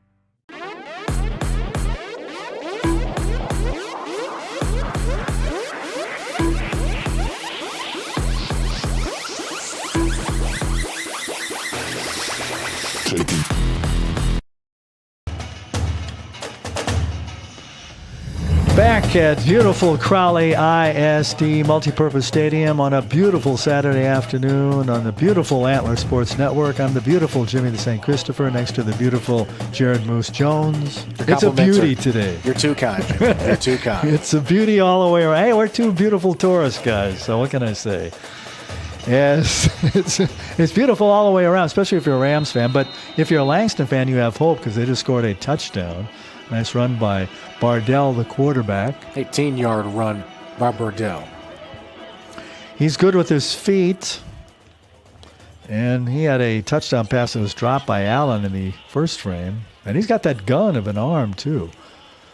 So Resendez gets a foot into it. Boy, he's got a strong leg. This one driven back to the 8-yard line is Morris. He comes across the near hash at the 20 and then gets clobbered and knocked out just below us at the 33-yard line. A couple guys on special teams for the visitors from Langston. Abram Greer is one of the guys who knocked him out. Now Cole Francis's offense steps back onto the field. One thing about Cole that I've noticed, he seems to be more and more comfortable with every single drive. I mean, he's already practicing with these guys multiple times a week. You bond with them in and off, on and off of the field. But it's always different when bullets are starting to fly for real. Absolutely, yep. It's a big Cole. The 21-7 lead, 1st and 10 for his own 33. He's going to hang it high and hang it deep, and caught but dropped by Anthony Bob. Good coverage. Boy, he reeled it in around the 26, but then he went to the ground. And great coverage that time by Isaiah Smith. Smith, right place, right time. You have to be physical with these Wesleyan receivers, especially if they're faster, and you have to see the entire play through. So it's 2nd and 10. Play clock dipping under 10 with 34 on a stopped game clock. So Rams switching sides now. They're going to have to get a move on. Yeah, and timeout called the last second by offensive coordinator Fran Johnson. Yeah, they were losing time there. They tried to get tricky and switch the guys that were split wide to the left, bringing them to the right side. Let's grab a break. Rams up 21-7, 34 seconds left in the first half. Rams football on the Atlas Sports.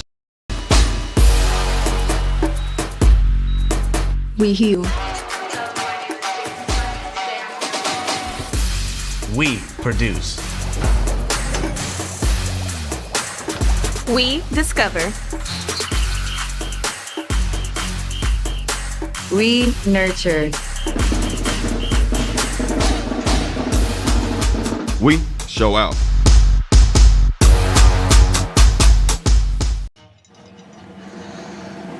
Hello there again. Jimmy the Saint here against, next to, maybe against, I don't know. I hope not. No, I'm not against you, Jimmy. I know you are. Contrary to popular belief, I'm next not. to the Moose, Jared Jones and the Atlas Sports Network. 34 seconds left here.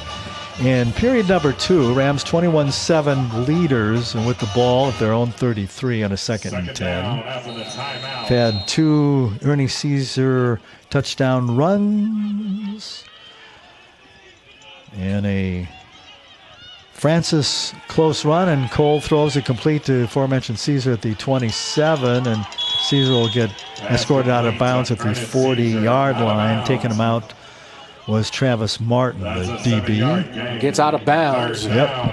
It's now a manageable 3rd and 3 coming up for the Wesleyan offense.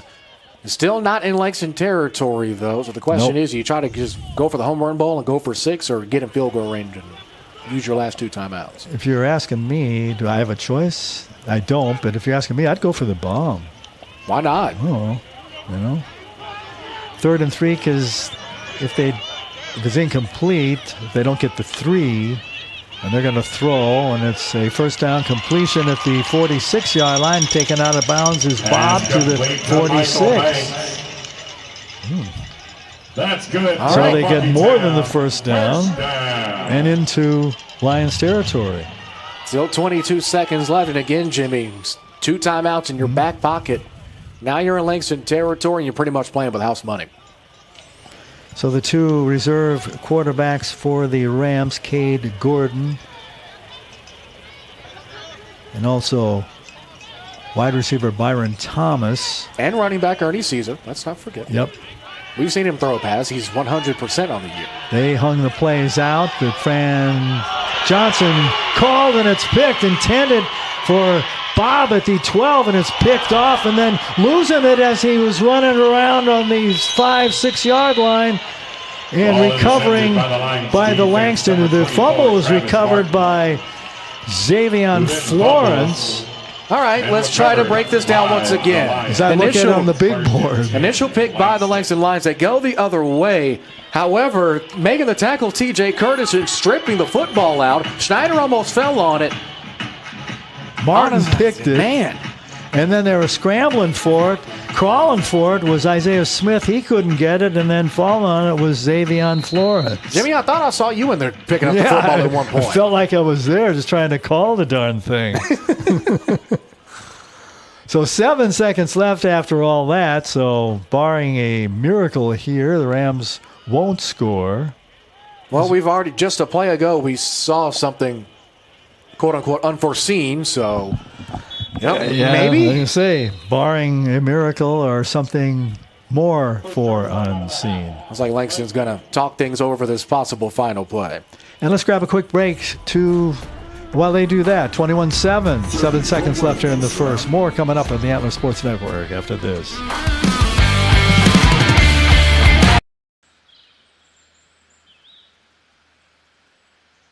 Find your support system. At Texas Wesleyan, you'll get the one-on-one attention you need to succeed.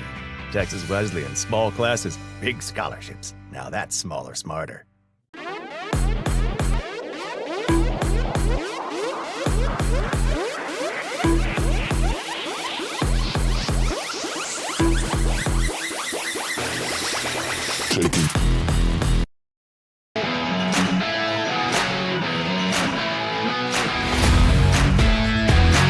We are rocking.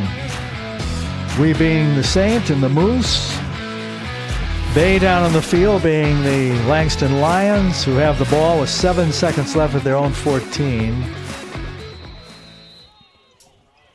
Rams on defense now with the 21-7 lead. And again, empty backfield. They've used that for the last couple series. As Bardell rolls out and throws with no time left into the Lions bench on the far side. So both teams exit stage right if you're a Ram, exit stage left if you're a Lion. 0 on the board, 21-7. Rams lead it at the half. We'll be back with our halftime activities on the Antler Sports Network after this.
Find your support system. At Texas Wesleyan, you'll get the one-on-one attention you need to succeed.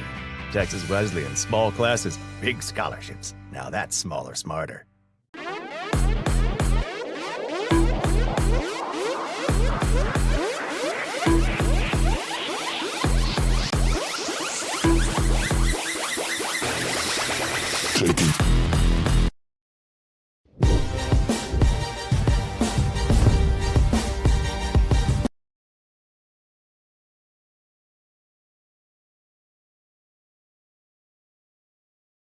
Morton and Lamont Matila at safety. It's got to be a keeper. Breaking to the outside with open space. It's Thomas. Thomas crossing midfield at the 40. It's a foot race. 30, 25, 20, 15, 10, 5. Goal line. Touchdown, Panthers. Goal defense in a moment. Empty backfield now for Grant. Takes a shotgun snap. Dropping back pressure. Jukes to his right. Stepping up. Jukes another man. Has the first down and looking for extra change. Maybe have the first down. And no, he's going to be short. However, solid little gain. Great job. And a quick moment here. Grant has 2 backs, 3 out wide, and a slot. It's going to be a handoff. Breaking to the outside is Carson James. James has a block along the numbers. Bounced out of bounds, and Alligator rolled. Now before he gains 5. First down yardage clock. Double back set. 2 receivers to the left side. It's going to be a quick throw. Pitch to the outside, looking for open space. It's going to be Antonio T.J. Johnson. Johnson, he gets hit at around the 30. Solid gain once again. That's a gain of 16 yards. Try to keep this drive alive, get some points onto the board, and respond to the 63-yard touchdown by Pascal. They're going to go it to James. Carson James on the outside, stiff arms, gets brought down inside of the 10. 2 seconds, 1 second, they eventually get it off. Flushed out immediately to the right side is Grant. Grant will take it himself. Juke to the left side, still spinning, reaches out. Is he in? Waiting on the official signal. No, he's going to be short. Grant, shotgun snap. It's a keeper. Flag is thrown. He's into the end zone. One official's marking touchdown. However, everyone else is not.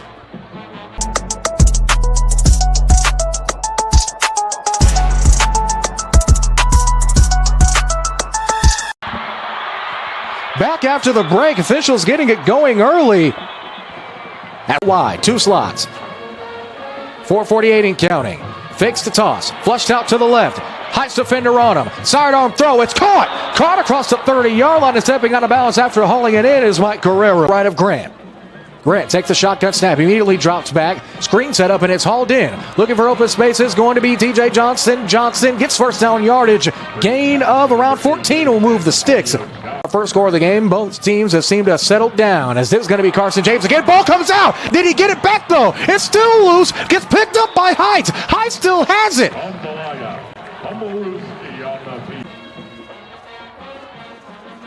Shotgun snap. It's going to be a handoff to James. James trucks one defender, gets through, still in the open field, trucks another one, still up, inside of the 20. After the penalty.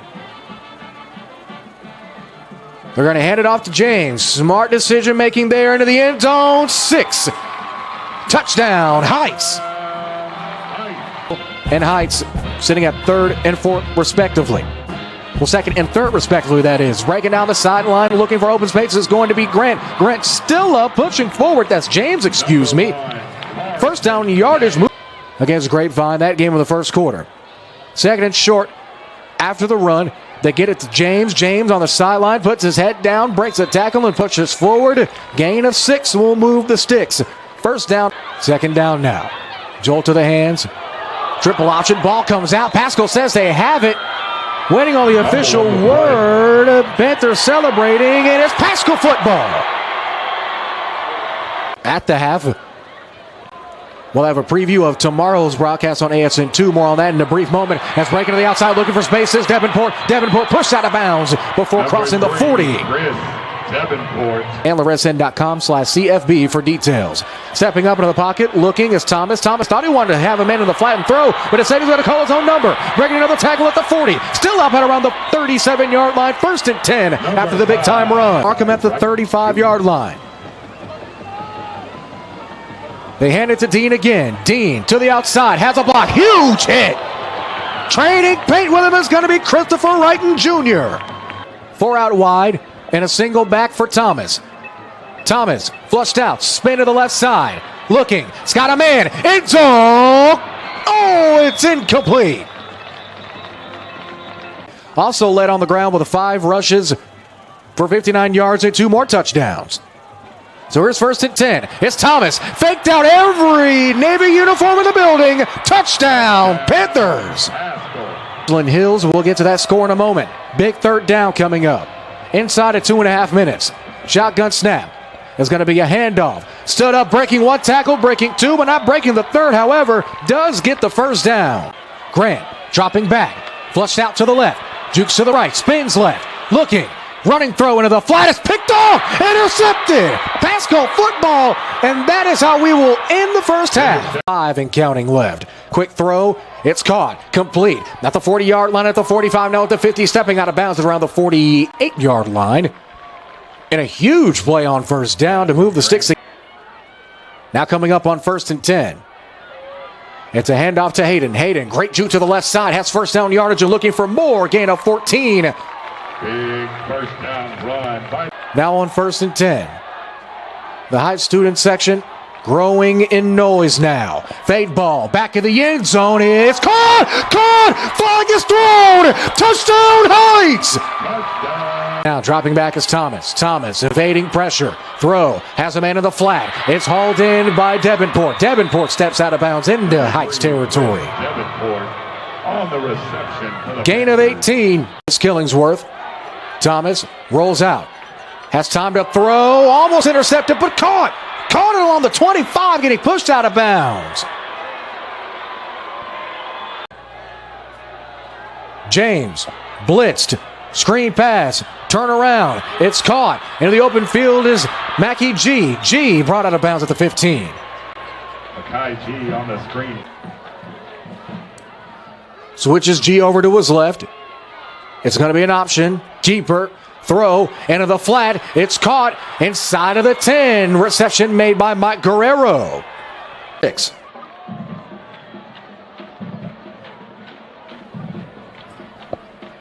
Faking the handoff. It's a keeper. Thomas, untouched. Touchdown, Pascal. Ball still on the 40. 5:27 in the third quarter.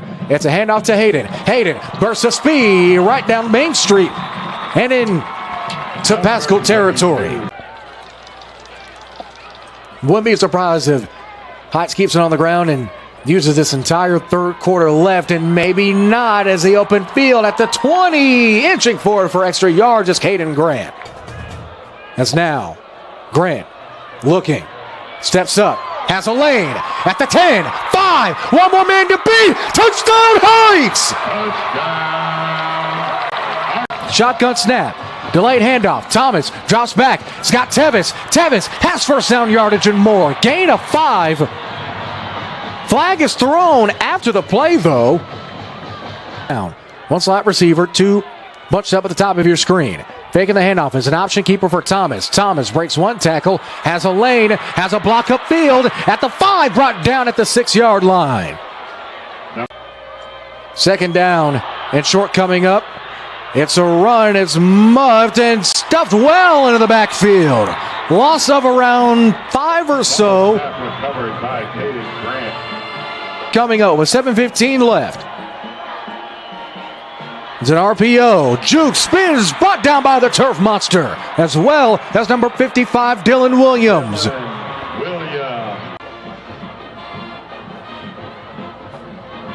It's a quick throw. It's a double. It's a fake. Instead of throwing it, they'll keep it and getting brought down. Davenport not able to get a throw off. On that one, though, so it'll be 2nd and 10. More traditional formation now. Shotgun. It's going to be a handoff to D. Deep ball comes out, but he falls back on it. 4 out wide. Tevis in motion.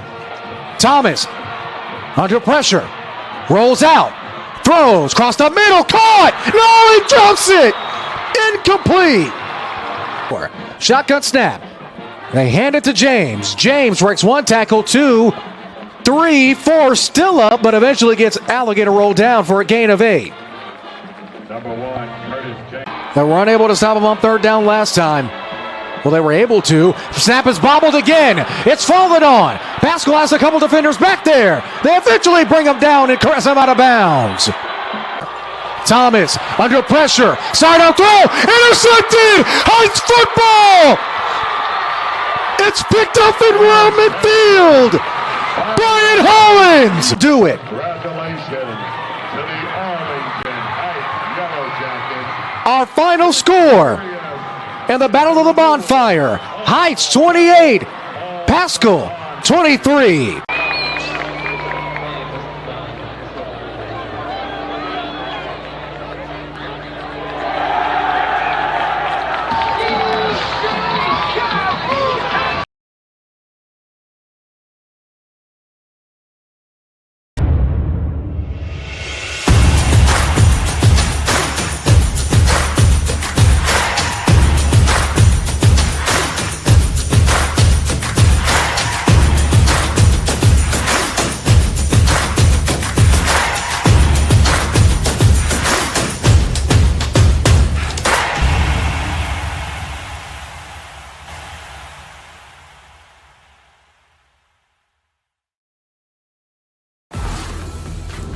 The Ford Explorer SUV is loaded with tech.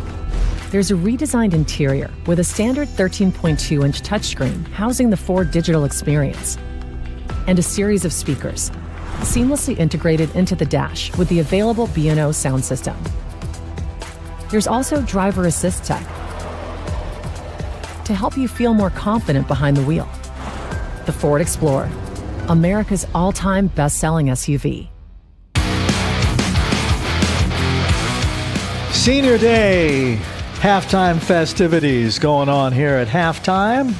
Jimmy DeSaint Christopher, Jared Moose Jones, and the Antler Sports Network, 21-7. It's the Rams over the Langston Lions. We'll get to some stats here in a shake, but we have some big news coming out of the NAIA, the top 25 teams, which are ranked every week. The Rams came in number 9 this week, but you have some interesting scores there, Mr. Jones. Indeed we do. Friends out of Kansas, currently ranked the number 20 team in the land, took down the Bulldogs in McPherson on the road at 36-35 the score. McPherson and the Dogs receiving votes, not ranked. So that is mostly near the bottom of the rankings. But the main story, Dort, the number 7 team in the land, falling to number 13 Northwestern. And get this, Jimmy, the score, 3-0. Wow. Both those teams from Iowa, which is my home state. Yeah, wow. Low-scoring affair. Yeah. A top 10 team falls right below Wesleyan. And right now, the team right above them at number 8 at Mid-American Nazarene out of Kansas, they're currently down to number 13, Baker. That score with 9:55 left to go in the 4-10-7 Baker. And they have the football.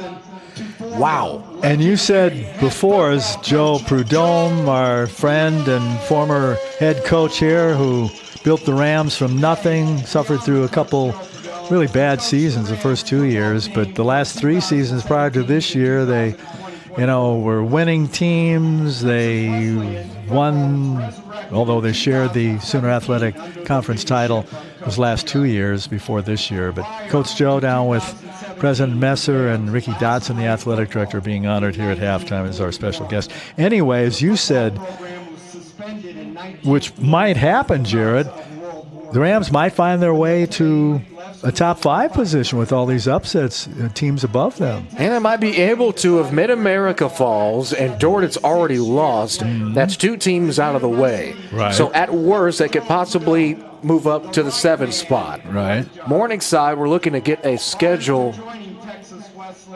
or at least see if they are playing today out of Sioux City, Iowa. Give us a couple of seconds here. The Mustangs, I believe, are on a bye week, not 100% sure. No, they already played. They ended up playing Waldorf, almost blanking them. Similar score to what we had, the exact same score we had last week against Texas College at 70-7. So Morningside at 6 will most likely stay. Another Iowa school. And the team above them, sitting at the 6th spot, is a very familiar foe for the Rams. Yep. It's the Bobcats of St. Thomas University out of Florida. Who beat the Rams last year. Indeed, they did in their season opener. Which we had here on the Antler Sports Network from CISD. Very entertaining game that was. Now the question is, their game today against Thomas University out of Georgia was also a dominant win, 56-14 that final score. So the 2 teams sitting at 6 and number 5 respectively, Morningside and St. Thomas out of Iowa and Florida, they won games. So with a win today, it's fair to say the Rams could possibly move up to the 7th spot at worst, unless the committee just sees something else in Wesleyan that puts them above those teams above them. I don't know. However, one thing is for certain, the Rams do control their own destiny heading into the postseason. This gave Coach Joe Prudhomme a football in his honor. A commemorative football, that is. Let's grab a break. We'll be back we'll get caught up on some stats and start of the second half. The Rams leading here at halftime, 21-7 over Langston on the Antler Sports Network.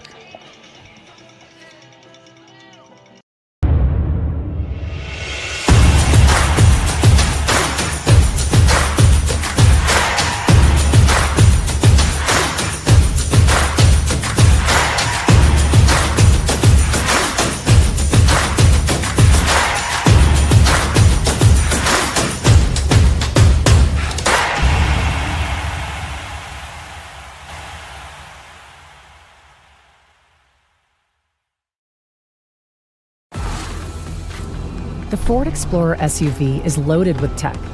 There's a redesigned interior with a standard 13.2-inch touchscreen housing the Ford digital experience, and a series of speakers, seamlessly integrated into the dash with the available B&O sound system. There's also driver assist tech to help you feel more confident behind the wheel.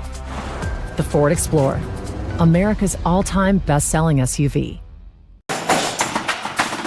Halftime winding down here. Rams leading at 21-7 over Langston, trying for their 9th straight victory. Cole Francis, 9 out of 21, 86 yards. Ernie Caesar, 109 yards and 2 touchdowns. He now has 29. He's 3 away from the NAI record of 32 in a season. Receivers for the Rams spreading around real nicely. TJ Curtis, Michael Banks, and Caesar all with 2 catches. Nobody with any outstanding yardage. A.J. Bob, though, with 1 catch for 17 yards. And total yardage for the Rams, 211 yards. 130 for the visitors from Langston. Torrance Bardell, their quarterback, 6 out of 20, 75 yards, 0 touchdowns, 0 interceptions. Cole Francis has thrown 1 interception, by the way. Their leading rusher is Bardell, 5 for 58 for 11.6 average. Kevin Allen with 4 grabs, 59 yards, an average of 14.7. His long 23. He had a TD in the first quarter, but it was right there. It was a good throw, good coverage, too, by the Rams, but the throw, he just couldn't bring it in. So it's 21-7. That's where we stand here at the half. Now, our scoring drives. It was an opening drive with 10 left to go in the first. Ernie Caesar capping off an 11-yard run to finish a 6-play, 52-yard, 3-minute and 1-second drive, made it 7-0. Next one would be the Ram, or the Wesleyan shove, or whatever you want to call it, by Cole Francis. An 11-play, 70-yard drive that took 5 minutes and 1 second once more, 14-0. Ernie Caesar, we're taking a touchdown for 15 yards to make it 21-0. That drive being 12 plays for 90 yards, taking 4 minutes and 50 seconds. And Bardell, you mentioned earlier, Jimmy, getting into the end zone for the first time with using his legs on an 18-yard run. 6 plays at 68 yards, 1 minute, 9 seconds. That gives us our current score of 21-7. And a pretty well-played first half. The Langston Lions did have a rash of penalties there that led for the Rams going from what? They're inside of their own 20. Right, they're inside their own 20, ready to punt, and then 2 penalties moved it like to the 33 of the line. It's a big gainer on 2 plays, 2 penalties. I mean, Wow. Sometimes the best offense isn't even your offense. The best offense could be sitting in the pocket of the referee. Yep. And colored yellow, so you never know. No, you But don't. I'm sure the Rams won't be complaining, that's for sure. That's definitely for sure. So Rams now out on the field, ready for the start of half number 2, period number 3, as Max Luna will boot it off. Langston gets the ball here in the start of the third quarter. And they haven't really had many chances. They have, but they've been kind of keeping it away from McKeel Nash. See what he does now with this kick, or even the other guy that's back deep on kickoffs for the Langston Lions is Gerald Martin. He's the guy who had the pick of Francis. That was a weird pick, too. Yeah, it was fumbled twice. But the Langston Lions still came up with the football. So it couldn't have been that bad. Could have been a lot worse. Right, though. It could have been. So Luna takes the ball from center judge Anel Mania,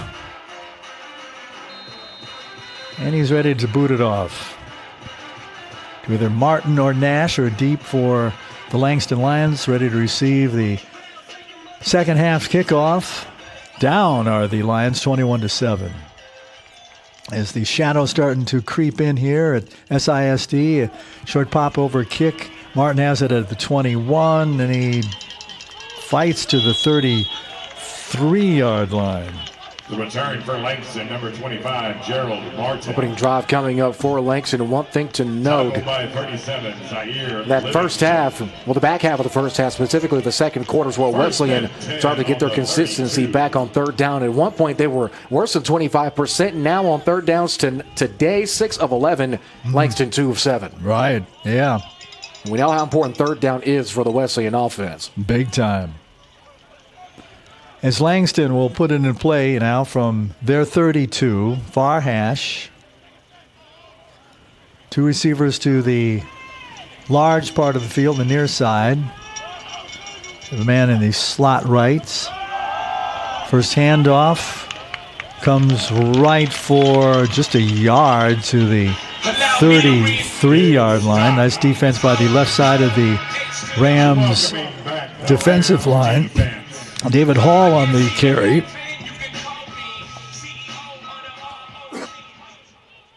Number 8, Sir Hill on the tackle.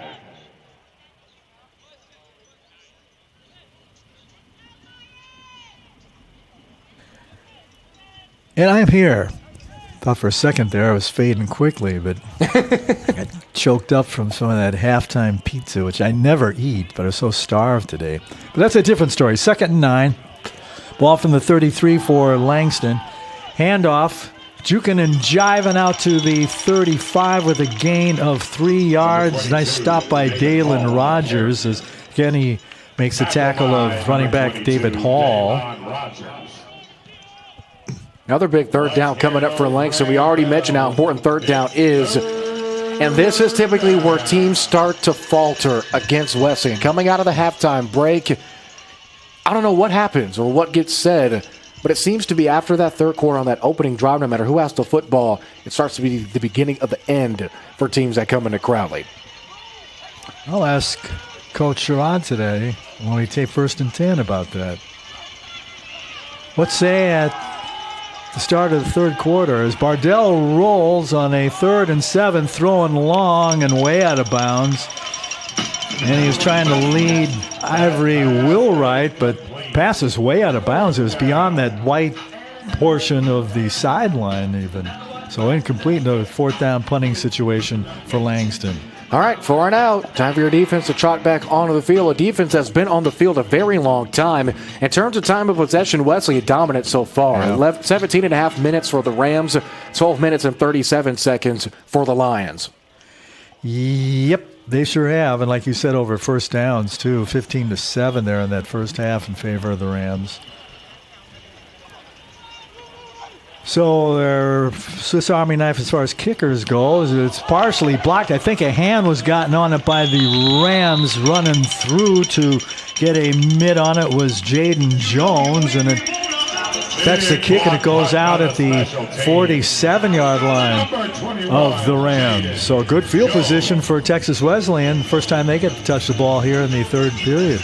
You have to think that blocking a kick, especially as loud as it was from here, had to hurt the hand a little bit. I felt that up here. It was going, it's like SWAT.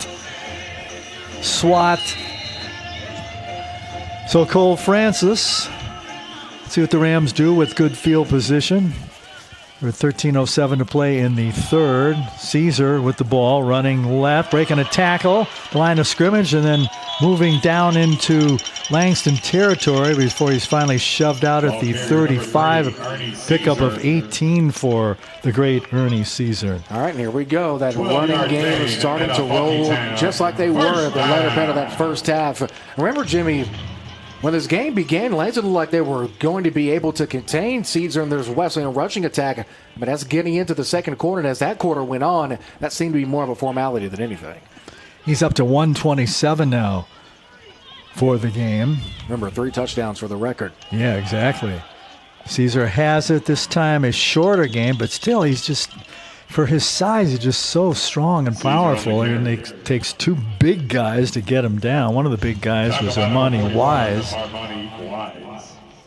And Ernie picks up 4 at 2nd and 6 to the near hash at the 31. Ticking down to 12-10 here in the third. Little stack of receivers and the names of Curtis and Bob to the right. Banks split left. Running away from us in motion is White, the tight end. Francis rolls right and hits Bob with a nice acrobatic catch as he rolls out of bounds at the 15-yard line. Well, a nice gain of 16, and move those sticks, boys, on the other side. 1st and 10 for the Rams. Bob was always good for at least one catch. That makes us question the laws of gravity. We don't know when or where that catch will be, but it seems to be about as automatic as death, taxes, and laundry day. Exactly, and he proved it on that one. All of those things. So it's 1st and 10 Rams. Caesar to the right. Francis takes the handoff, started to the center, breaks the tackle, just past the line of scrimmage. Still going. He busts his way in for the touchdown. A 15-yard run by the fabulous Ernie Caesar. Flash Caesar, 11-13 left here in the third. A 15-yard TD run for Ernie Caesar. Now he's 2 away from the NAI record of 32 touchdowns in a season. 7 different defenders got a hand on him. Wow. None succeeded. I believe you. This isn't a human being. No, it isn't. I don't think so, at least. Never run out of asking Coach Sherrod, what more can you say about him? How many more adjectives can you use that haven't been used already? Chavarria makes it 28-7 with the extra point. Rams up 11-13 to go here in the third. We'll be back from CISD Multipurpose Stadium after this on the Antler Sports Network.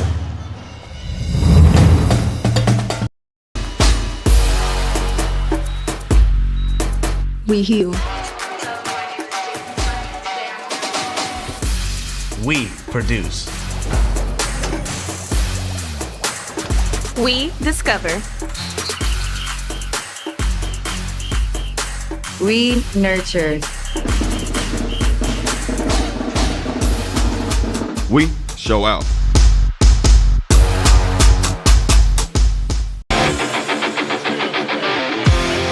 Another Rams touchdown.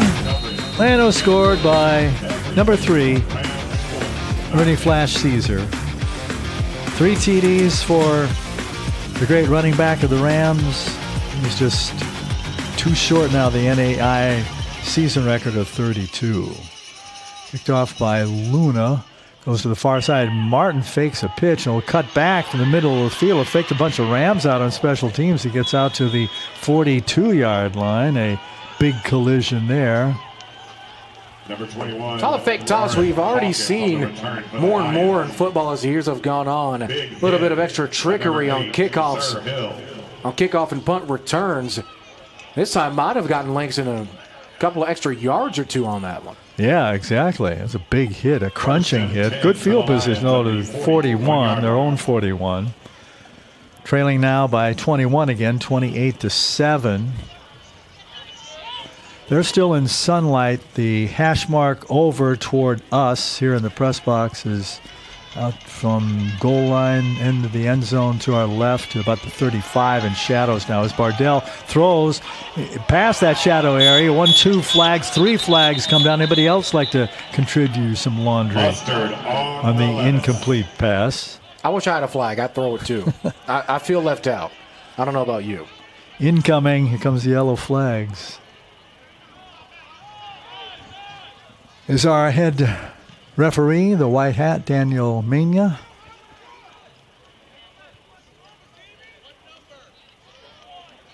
Here's one of the officials Pass say what interference. number. Defense, number 21. 15-yard penalty. First down. Good field, Mike, we have. Did you hear that? Rafael Federico saying, what number? We don't know. We're not on the field. And this will move it, as it's against the Rams, we'll move it to the Ram 41-yard line.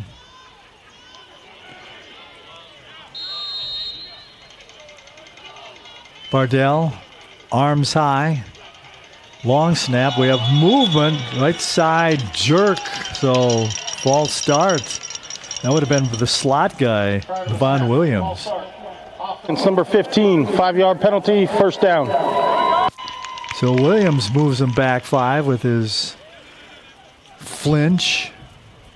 Well, that's 10 now. 5 of those yards from that last pass interference penalty already snatched back. Yep. So ball near the far hash. Still in Rams territory at the 49. Bardell at the arms high. Takes a snap, fake handoff. Complete at the 46. Running away from everybody, but the final tackle is Kevin Allen to the 30-yard line. The pickup of 19 and the first down. Josh Morris stopped his advance. Otherwise, he might have been still running into the end zone. $1 million, Jimmy. Guess where that pass was completed? In the middle of the Over field the between middle, the yep. hatches again. Yep.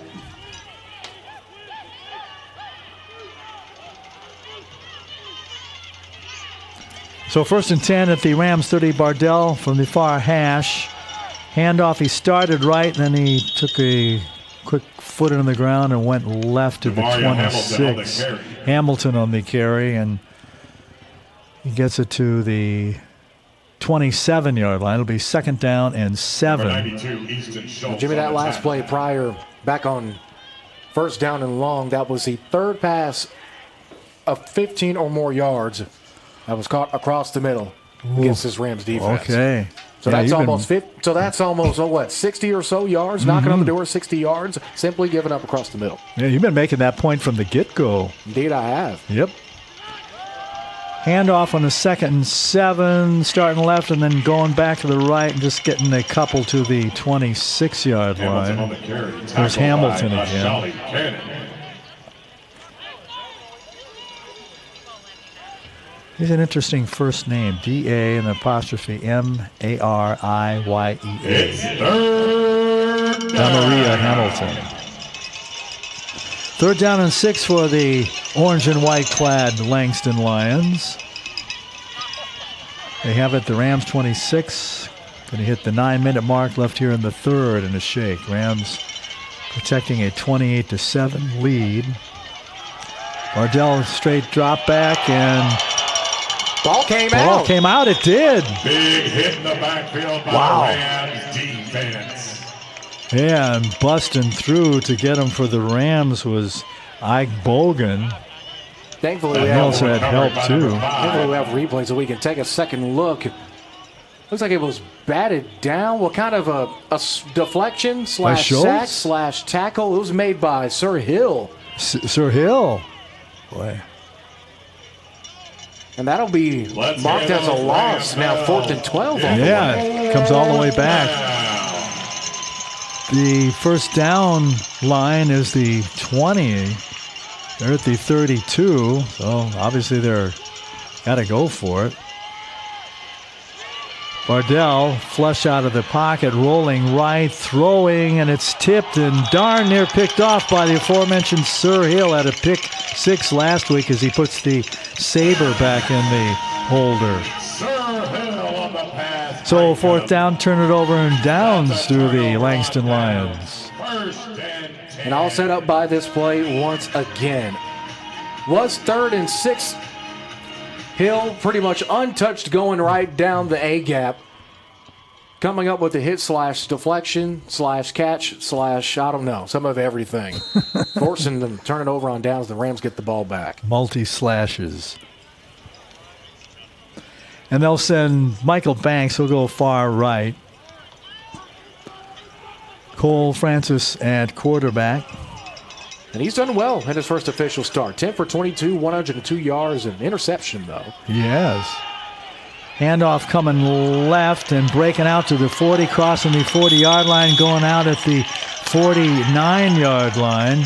Goes Vernon Harrison. That's a Ram. Part of that very deep backfield. We haven't seen Ziggy Hadnot yet today, or Nick David West. Yeah, him either. It's been all Ernie Caesar. No AMJ. Benjamin was in there running earlier. I wonder if something was wrong with one of those other guys that we mentioned. Anyway, nice run by Vernon Harrison. They haven't called his number for a couple of weeks. Another handoff to Harrison. This one he gets cracked down. You might have heard the crack at the 46. He loses 3. By number 37. Nice hit. Looks like he might have got tagged in the hand, was holding his hand / wrist a little bit on the way up and taking that tackle. He'll immediately head to the sideline. Hopefully he's okay.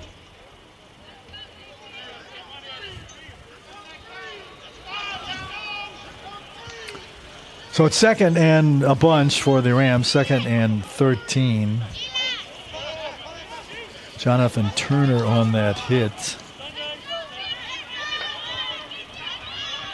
Rams to their own 46, 6:43 to play here in the third. Little swing pass out to Caesar, catches at the 41, does a nice fake, turns the corner, and gets driven out of bounds at the far side at the 35-yard line. So a 19-yard pickup. Good yak on that short pass. A nice run by, guess who? Ernie Caesar. He catches, he runs, he scores. He served nachos to fans at the concession stand at halftime, so they go to the locker room.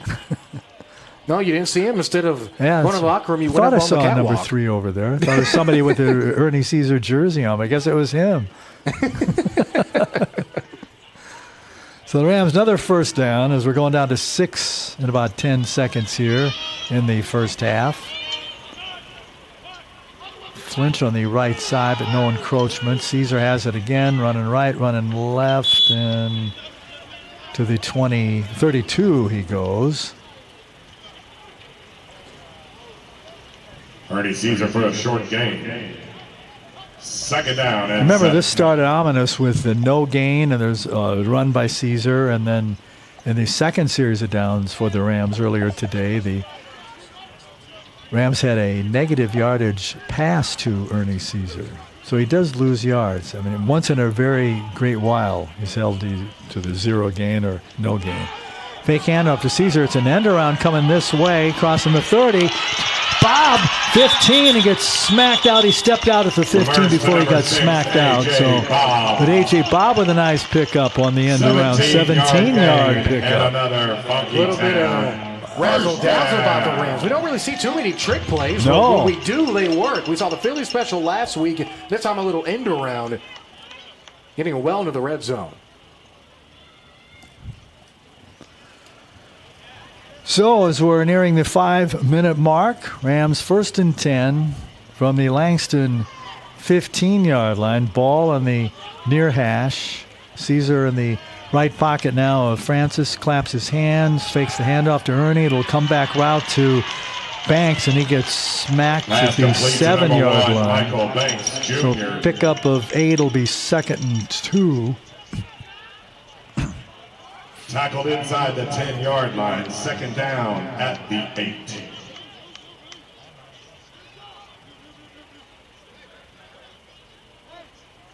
Nice little comeback pass. So it's 2nd and board says 1. I'm going to call it 2. Yeah, it looks about 2 at least from where we're sitting. Brandon called it 2, so I'm going with 2 as well. Do we hear 1? Do we hear 3? Do we hear 4? Handoff Caesar, started left, then headed back toward the near hash and gets smacked down by a jubilant Damian Lowry, defensive lineman. They'll give him no gain on that one. Wish we had. Second no gain of Ernie Caesar today. What's happening to him? The number 7 dare we say he's washed? University. Dare we say a man who's like 2 touchdowns away from a national season record in an upset. And the Rams with 3rd and 1. They can get the first down. They have to get to the 5. We're calling it 3rd and 2. An important final coming up after this play, Jimmy. Francis throwing a fade route and over the arms of, and there he goes out of the tunnel. Michael Banks, he's out of sight. I can see his bottom from his pants on down. I can't see his top. Now he's back. He would probably still be running, but the gate was closed there. Heading to the U-Haul truck, which is going by. Huge final out of Baker. Uh-oh. The number 15 team has upset number 8 Mid-American Nazarene. Final 20-14. Wow. So that means the number 7 team has lost and the number 8 team has lost. So barring this result, Texas Wesleyan could possibly move into a top 5 spot. Yes. Caesar, does he get in? Yes, he does. Ernie Caesar, a 1-yard, or you should say a 7-yard run. And who else is going to score up close? Caesar with his 4th touchdown of the day. Whew, that gives him 20-31, 1 away from the 32 national record. Man, we could be seeing history here today. I don't know where they're going. Chavarria will attempt the extra point and kick it through. So 35-7, Rams up their lead over Langston. 3:21 left here in The third period after another Ernie Caesar touchdown run is fourth of the day. We'll be back with more Rams football. More exciting Ernie Caesar Rams football after this on the Atlas Sports Network.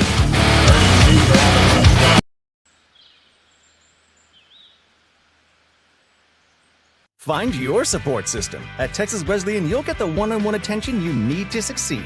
Texas Wesleyan, small classes, big scholarships. Now that's smaller, smarter.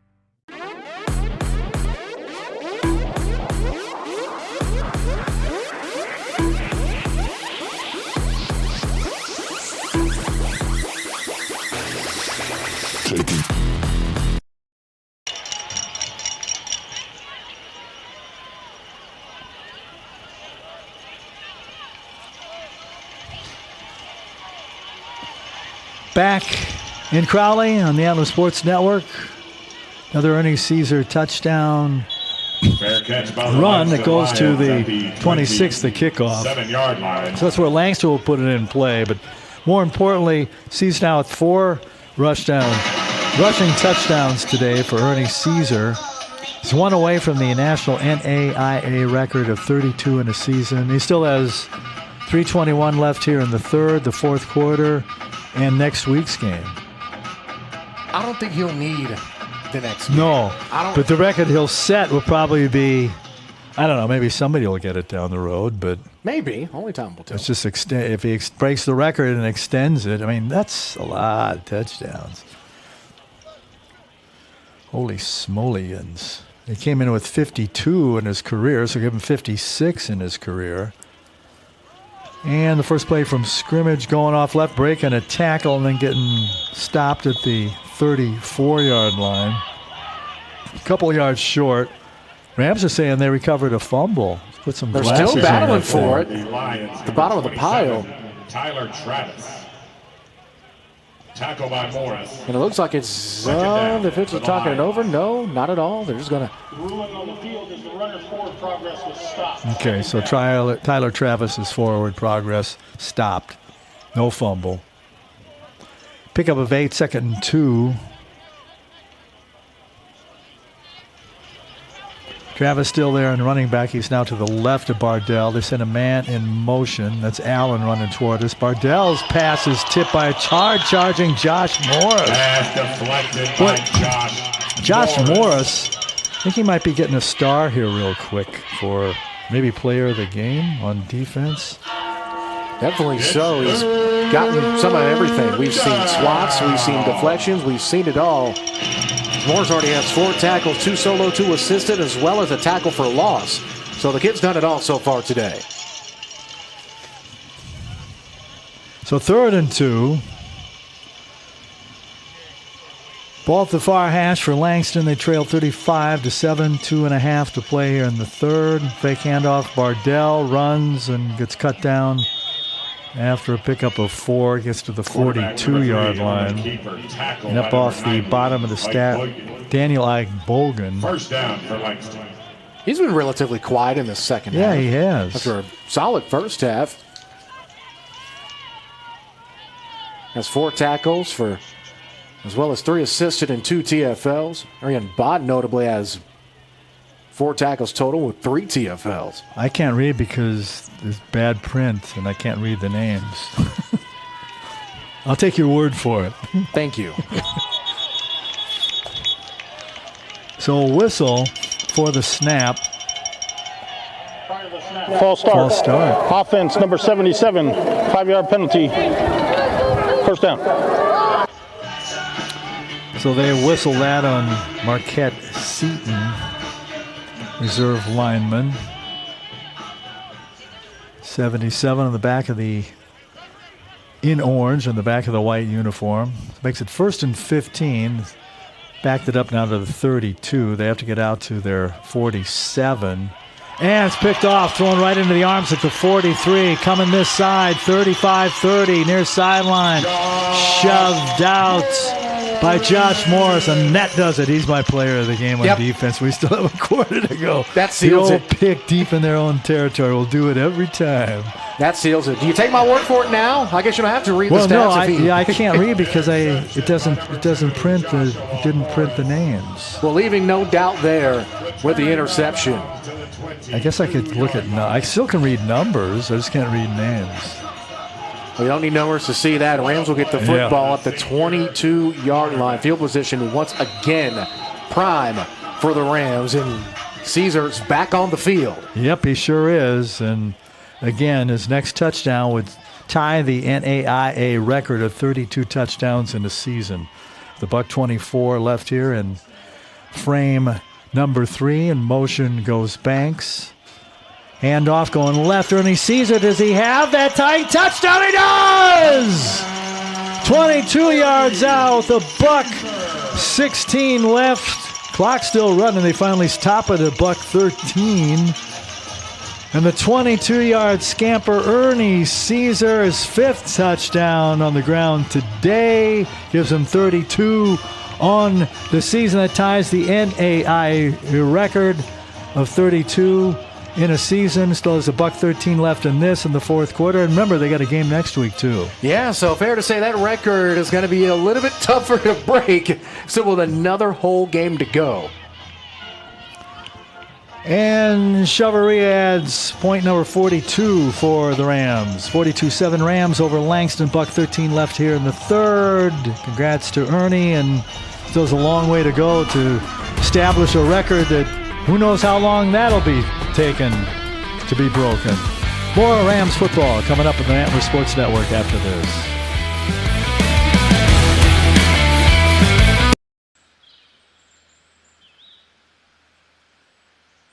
Find your support system. At Texas Wesleyan, you'll get the one-on-one attention you need to succeed. Texas Wesleyan, small classes, big scholarships. Now that's smaller, smarter.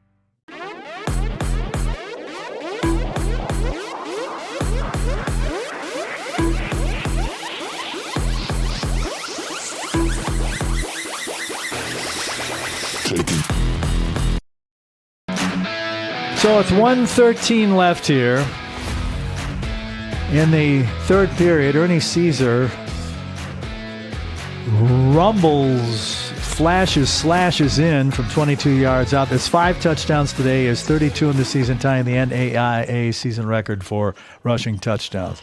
Kickoff short to the 15-yard line, and then heading toward the near hash, and then now heading to the far sideline and going out of bounds.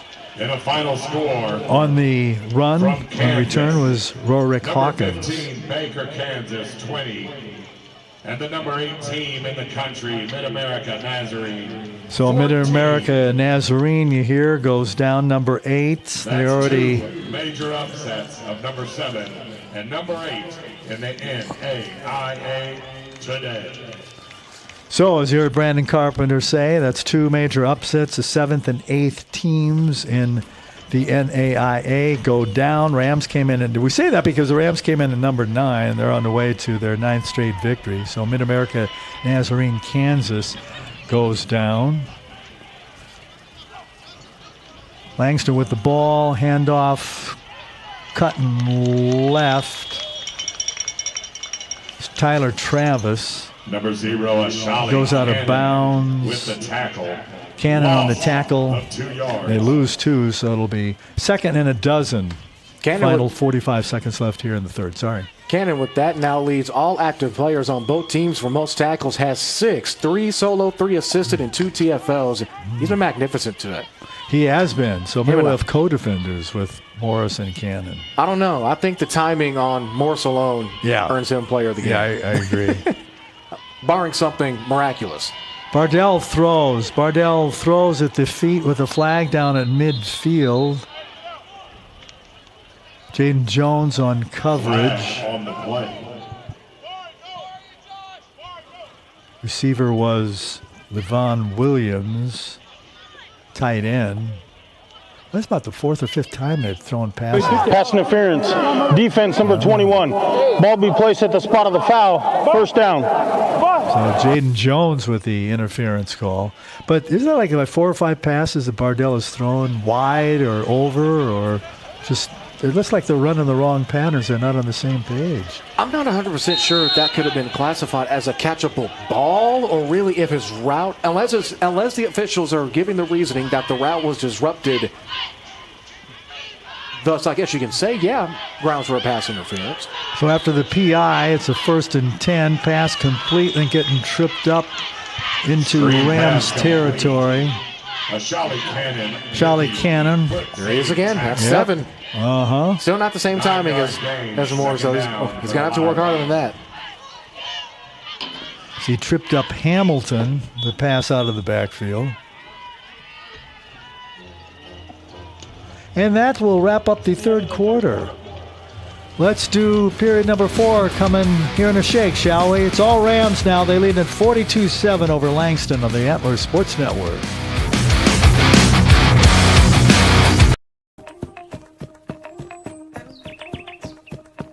We dream big at Fort Worth ISD. And have the academic and extracurricular programs to back it up.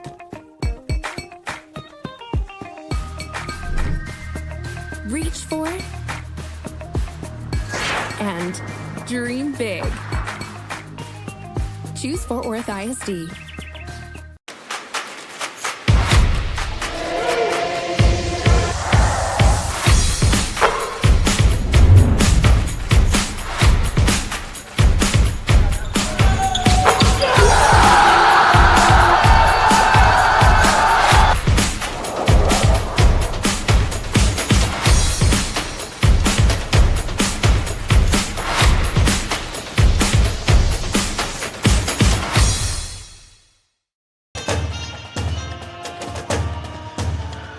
Jimmy the Saint, Jared the Moose on the Antler Sports Network. We did 3 quarters. It's a little slow start for the Rams, but they scored early a couple times at a 21-0 lead at the half, and now it's 42-7.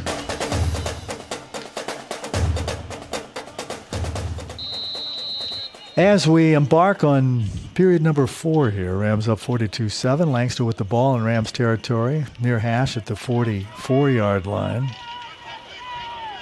They motion Kevin Allen, and they hand off straight into the gut goes Hamilton. Flag, no, it's a yellow shoe. I was tricked by the shoe. Don't you just hate that? Ivory Wilhite had... Well, actually, they're red shoes, but in the sunlight, it looked yellow. I thought I saw a flag come down as he was. I said it hit him in the foot at the 40. Deceived by the shoe. Yeah, deceived by the shoe, the orange shoe.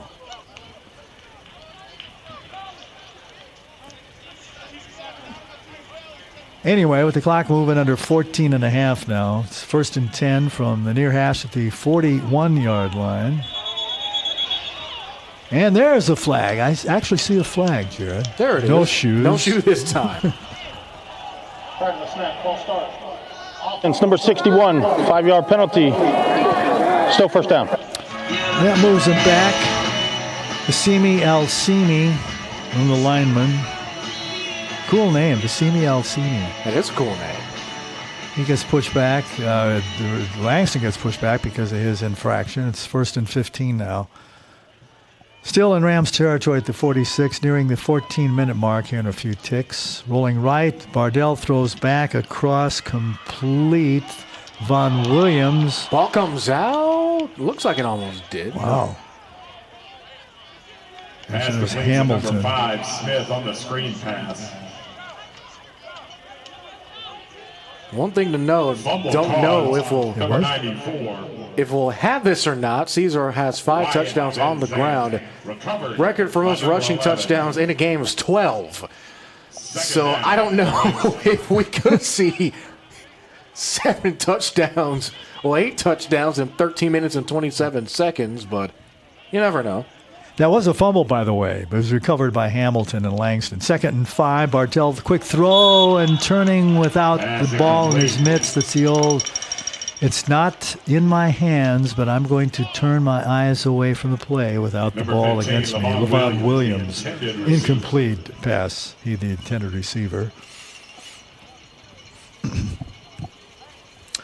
Oh, boy.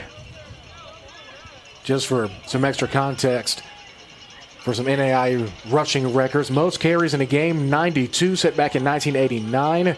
And most yards gained, 837 on 66 carries back in 1975. 837 in a game?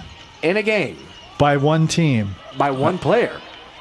He had 837 yards rushing? Is that possible? Excuse me, it is by one team. I take number 1, Allen, for a Langston Lion. Allen First down. catches a pass, completes to the Rams 11. So how many yards did he have? I've been caught in a fib. It was in a total, as a team, in a game, 837. I was going to say one guy. That would be impossible. Say 800. One team still seems impossible. They had 837 yards by one team. Yep. Either way, it's still a crazy record. Holy smokes. Ball in the 11, 1st and 10, and overshooting in the corner of the end zone. Dalen Rogers was there on coverage. Another overshoot for the Langston Lions. And that was intended, as he ran out of sight there for a moment, it was Levon Williams. Now we see it on the big, beautiful board here at CISD Multipurpose Stadium. Rams 12-36 away from their 9th straight victory, and that pair of upsets, teams number 7 and number 8, Dort and Mid-American Nazarene, getting beat today. So the Rams could be possibly moving up. Here's a flip around, a little pass on the end around to Ivory Wilhite, and boy, did he get fucked. Did he get decked. Wow. Ball the Ram a bit slow to get up. Yeah, it's a Ram that's down at the 8. Can't see the number. Let's grab a break. Be back with 12:24 left in the 4th. Rams up 42-7 over Langston on the Antler Sports Network.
Find your support system. At Texas Wesleyan, you'll get the one-on-one attention you need to succeed. Texas Wesleyan, small classes, big scholarships. Now that's smaller, smarter.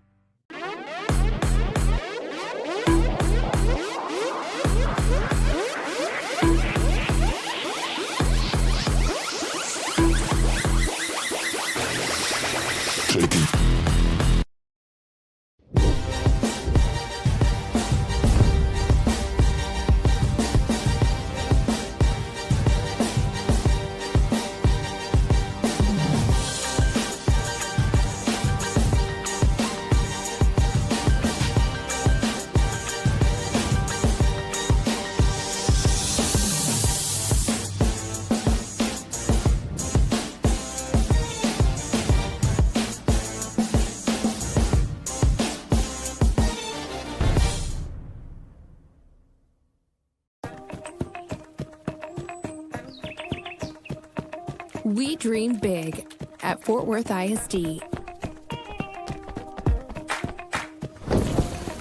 And have the academic and extracurricular programs to back it up.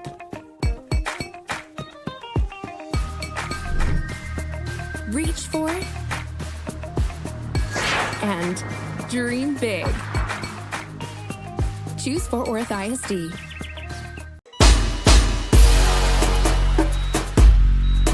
We heal. We produce. We discover. We nurture. We show out.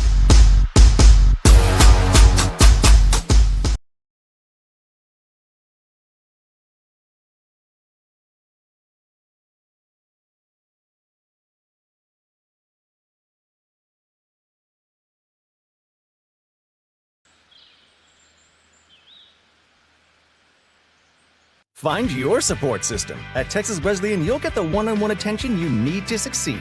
Texas Wesleyan, small classes, big scholarships. Now that's smaller, smarter.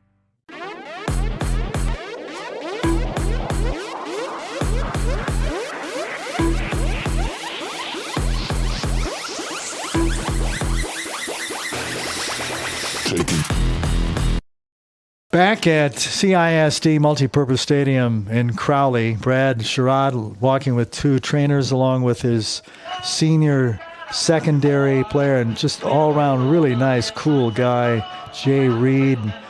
He has his arm, I don't know if it's a shoulder, if it's a rib, but his arm is being held, his right arm, as he goes into the tent against his body. So we wish him well. Again, senior Jay Reed playing in his last regular season game here on senior day, and looks like he's in bad shape with that right arm. 3rd and 6. Comes a end around at the 8, breaking a tackle and then getting crunched at the 4-yard line. Sir Hill there. He also had help from Dalen Rogers. Tackle by number 8, Sir Hill. Now 4th down and short. 4th down at the 4. I mean, honestly, don't even go for the field goal. Go for the gusto. Yeah, you might as well. So we see the replay from the field level camera. That was Kevin Allen on the end around run. So 11:30 and ticking. Rams up 42-7. 4th and goal from the 3 for Langston. Bardell with 3 wides right. He's not even looking that way as he does a body shake and wishes he would have thrown it because he gets crunched. Gets to the 5. So turning it over after a loss.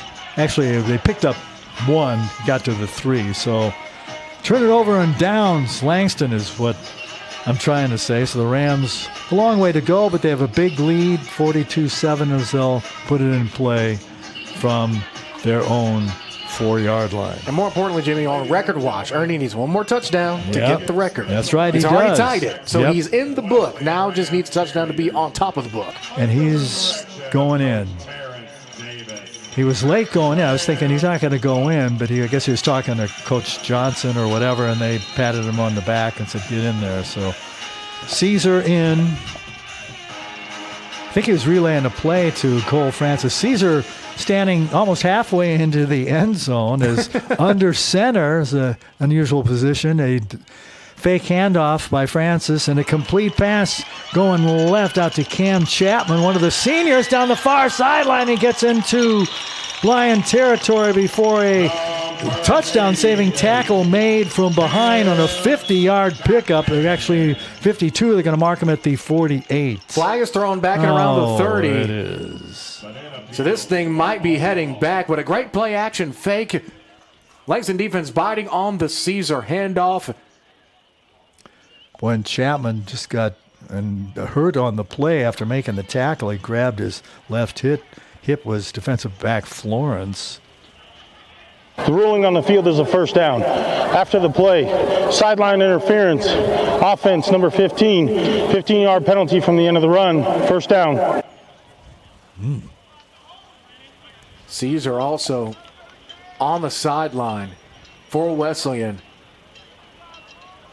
Important to note, I would hate for them to pull him for the rest of the game. I know, I was thinking that before when he went in, just on this last play. Now, you're right, he's back. Okay. Well, I figure we got a game next week against Louisiana Christian. So it was a first down, but they moved the ball back to the Rams 37. It's the 1st and 10. Handoff straight up to the gut and getting knocked back for a couple-yard loss. Went the guy we saw earlier running a number of plays, Mark Benjamin on the carry. Seen a lot of him today. Yeah, another senior. Number 15, Mark Benjamin on the carry for the Rams. 4 carries for 11 yards, longest of 7. He, along with the injured Jay Reed, T.J. Curtis, Caleb Molina, A.J. Bob, Nick David West, Ernie Caesar, Josh Morris, and Michael Banks, the seniors, playing in their last regular season game for the Rams. And I also forgot Arian Bott and Cam Chapman. So under 10 to play. Handoff and getting crunched was Benjamin again. He keeps going backwards. He loses a few more, and it's 3rd down, and let's call it 14. Number 41, Armani Wise with the tackle. Call it 16. 3rd down for the Rams. So Rams with 3rd and a bundle to go. Offensive coordinator Fran Johnson hangs the play out. Cade Gordon and Byron Thomas hang the signal. Delayed handoff. Francis and another loss of 1. By number 41, so that was Caesar, Wise. so another negative down yardage play. He had 0 to begin. He had a negative pass yard play, and he had another 0, and this one a 1-yard loss. Now he's regressing, Jared. Oh, boy. At the wrong time. We need to see this record. It's what the people want. So 4th and 17. Rams will punt. Tyler Stramula back.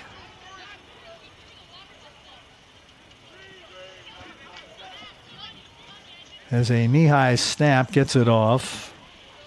Nash, fair caught at the 35, so that's where Langston will put it into play. With 8.5 left in this thing, Rams on the way to their 9th straight victory. The 2 big upsets today in the top 25. Dordt, Iowa, beaten by number 13, Northwestern Iowa, 3-0. And then number 8, Mid-America Nazarene from Kansas, beaten by number 15, Baker, 20-14. So what does that all mean for the Rams? A lot of movement in that 6 to 10 spot of the rankings.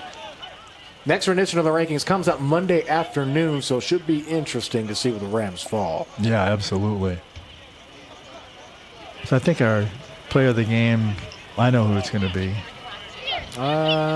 Number 3. Who? Number 3. Who's that Caesar. guy?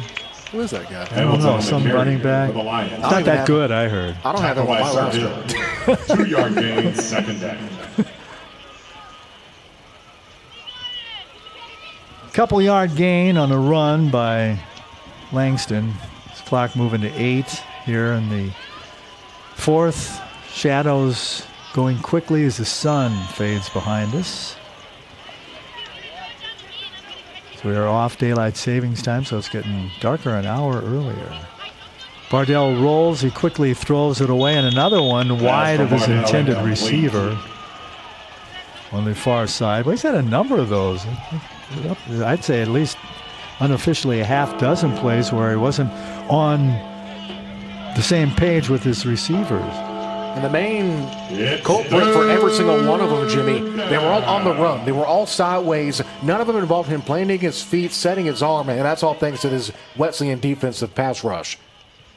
Which has been, as it has been most of the season, really, really strong from that front. Bogan, Schultz, Bott, another one at the feet of the receiver. That's incomplete. That one intended for Gerald Martin. So 4th and 8. Sendies will see him, the punter again. Possible punt to give the Rams much better field position to get Caesar back on.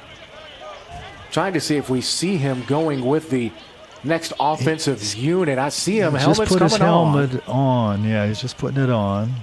Or is he? He's holding it. He's hovering it. Yep, I just put it on. There we go. It's on. That means, a low snap. A one hop picked up by Resendez. He gets it off. How do you get that off? Bounces at the Rams 34, and then it's touchdown at the Ram 36. Great job by Resendez to step up, gets past the initial wave of special teamers for the Rams rushing him and still getting a pretty solid kickoff. Yeah, it was. Considering one's already been blocked today, and one kick eventually ended up with the Rams getting the football inside of their own 20. I don't see Ernie in there. Oh, no, I don't think I see him either. Where is he? We lost him. He's putting his helmet on. He got swallowed up by the turf. He got kidnapped by aliens. What happened? Where is he? He's right on the Rams sideline. On a 1st and 10 from the 36. Breaking a tackle and then turning around and going the other way is Vernon Harrison. Number 26, Vernon Harrison on the carry. There he is. Caesar is back onto the field. Okay, I see him. Where was he? I couldn't see him. He was on the sideline right behind Tackle by number Grant 2, Johnson. Trey Odom. Okay. Second down. I couldn't spot him, but he's in there now. 2nd and 8 for the Rams. 7:06 and counting here in the 4th. Been all Rams from the beginning. Not going to score, well, they may score a 50 burger, but not going to score 60 or 70 or 80 today. Far hash, 2nd and 8, clap of the hands, give to Caesar, that vision, he delays, breaks a tackle, gets the first down, gets to the 47-yard line as he picks up 15. They move the sticks and another big run. What's he up to now, yardage-wise? Get that in a brief second, but as we take another look here, once again, letting his tackles get that pinch block on the outside of that defensive lineman, gets into the second level and does the rest.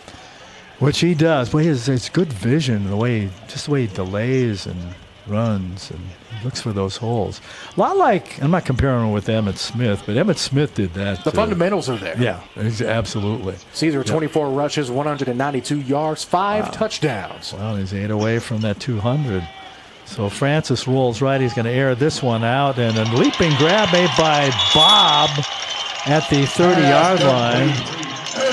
On coverage was Trey Odom. He wanted incomplete. I don't know where he saw his incomplete. Let's take another look and see what he means, Jimmy. Thankfully, we have the beauty of not only instant replay, but slow motion to see maybe if it was dropped on the way down or not. See the initial catch. No, I don't think that ball comes out. He's got full control. Yeah. They were just wishing and hoping. Came up empty on that. A first down. Big gainer to the 29. 5:27 left in the 4th. Rams up big, 42-7. There's our man, Ernie Caesar, started left, then cuts back, and then runs away from a big defensive lineman. A penalty comes in at the far side at the 23. It's going to be a hold against the Rams. That'll come back. Flags on the play.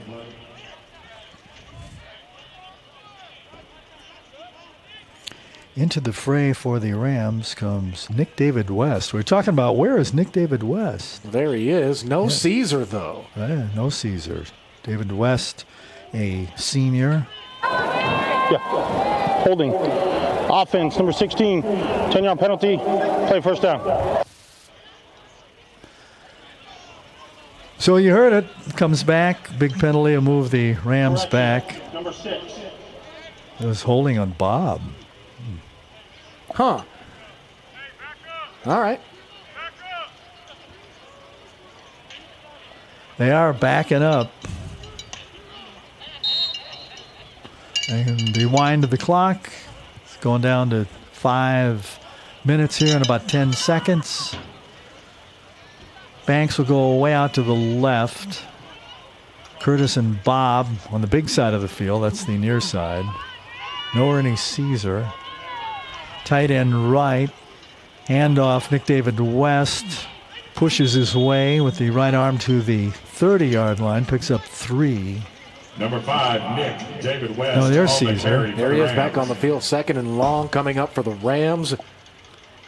Attention, oh boy, it's like we're sitting and waiting. I know. Where's Caesar? Where's Caesar? Get him in there. It's almost like I guess you could say the paparazzi from the press box. Yeah, just exactly. Waiting, stalking him all on sideline, see if he's coming in or not. You're right. But it's a good reason, though. Yeah. He's only scored 5 touchdowns today. He's only tied the NAIA record for most touchdowns in a season. Got to get the snap off quickly here. 2 seconds. They get it off. Francis throws over the middle, intended for Bob, but it was well over his head at the 10, incomplete. As Francis putting up the single aim, saying, my bad. And he's also trying to block away that sun, too. Pretty awkward positioning. It is. As you can see, it's kind of like the shadows at a 45-degree angle cutting right across the middle of the field. Mm-hmm.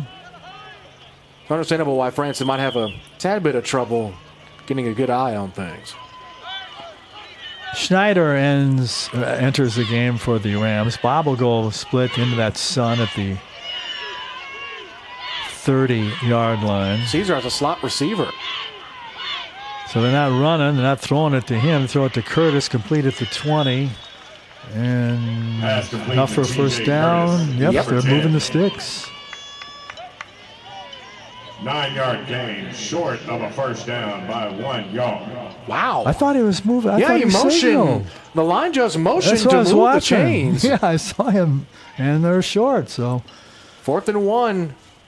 Never mind. It's 4th and 1. I'm not a football savant nor a coach. I wear a different type of headset, but I think I know where this is going. Yeah, yeah, I do too. So 4th and 1. Ernie Caesar behind Francis, takes the handoff, cuts left, gets the first down. If you have a touchdown! 5, 4, 3, 2, 1, he does!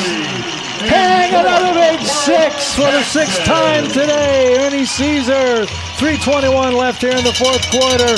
Breaks the NAIA record of 32 touchdowns. That's his 33rd on the season. Hail Caesar! Wow. Woo! It took long enough. It did. Wow.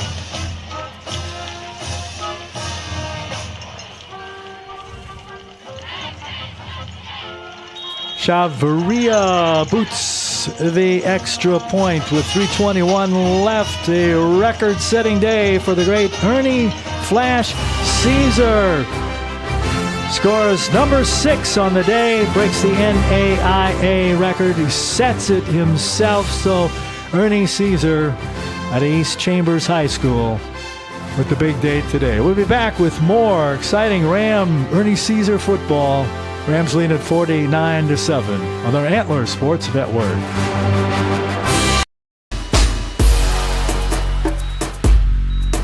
We heal. We produce. We discover. We nurture. We show out.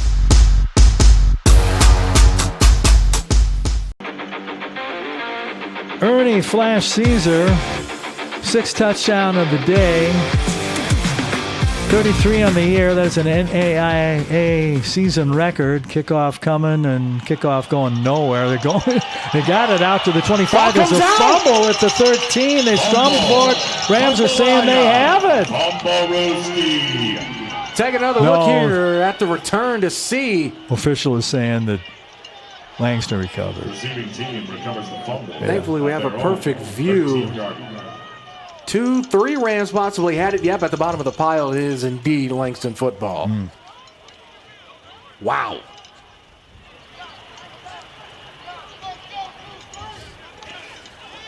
Holy smokes. We see it again on the big board. Separated from the ball was Jamaria Hamilton and then the scrum, but Langston gets it back. This game has had we it want all. more Ernie. On that 20-yard touchdown run, record-setting touchdown run. Yep. Oh, big hole out to the 26 and then getting spun around out to the 39 goes Hamilton. That last drive by the Rams, 7 plays, 65 yards, 4 minutes and 12 seconds, capped off by the 20-yard touchdown Today, run. Ernie Caesar not only sets the record, but has surpassed 200 rushing yards on the day. You know, I think I have my player of the game, Jared. Would you agree? Cole Francis? So Caesar with the Gigano day today. There's a handoff coming left, and Hamilton again gets spun around. He got a first down last time. He comes up about 3 yards short on this one as we're ticking to 2:15 left in this thing. We'll have the 2-minute timeout here, 10 seconds. Number 40, Jonas Deschaux on the tackle for the Rams. 7-yard gain. Jonas Deschaux, that's a name. Don't call too much. Jonas out of Katy Paytow, 5'11", 185 freshman. 2-minute timeout. I got to get a sip of water. Exciting day today here at Crowley ISD. 2 minutes to go, 49-7 Rams and Ernie Caesar Day. Record day. More coming up at the Antler Sports Network after this.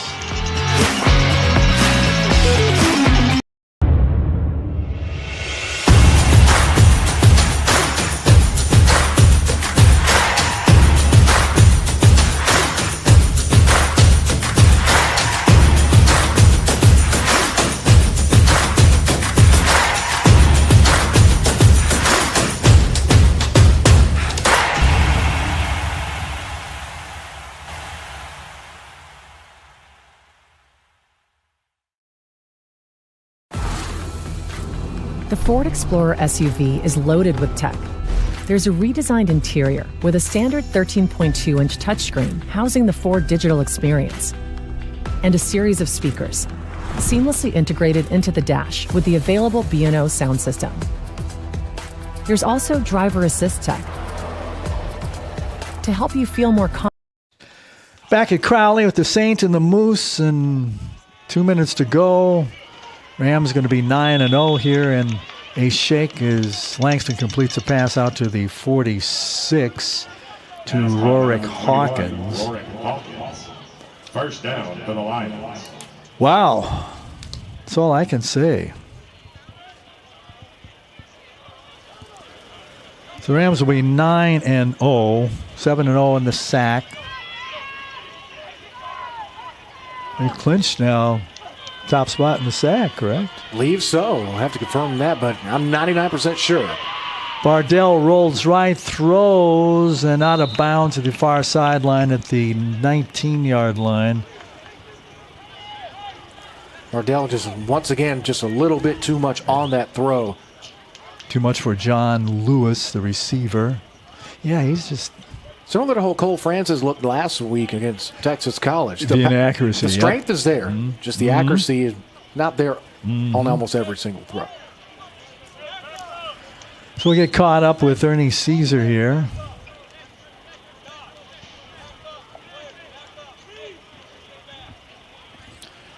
And buck 22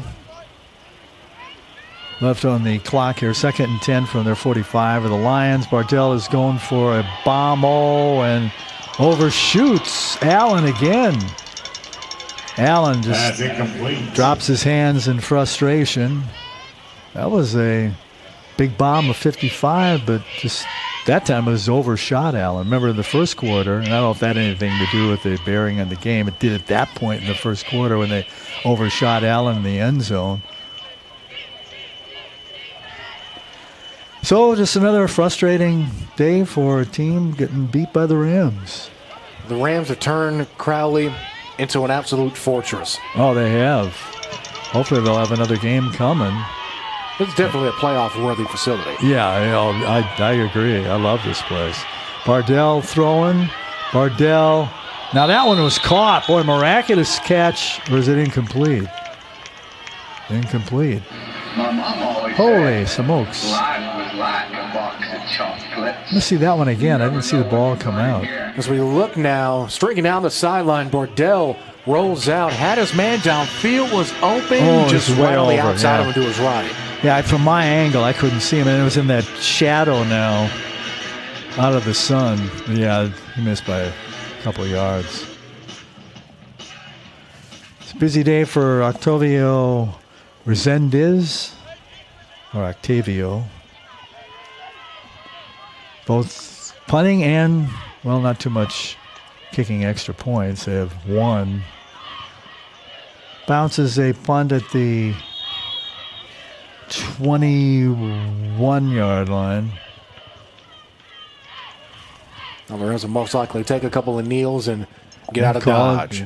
Call Dodge. We'll do our post-game show. Get caught up with Ernie Caesar, our offensive player of the game. We going with Josh Morris on defense. Defense? Yes. Okay. I know Charlie Cannon had a good game too. But let's go with Josh. Josh, at least as of now, finished with 4 tackles. Charlie Cannon had 9. Wow. However, Morris does have 2 passes broken up as well as an interception. Yep.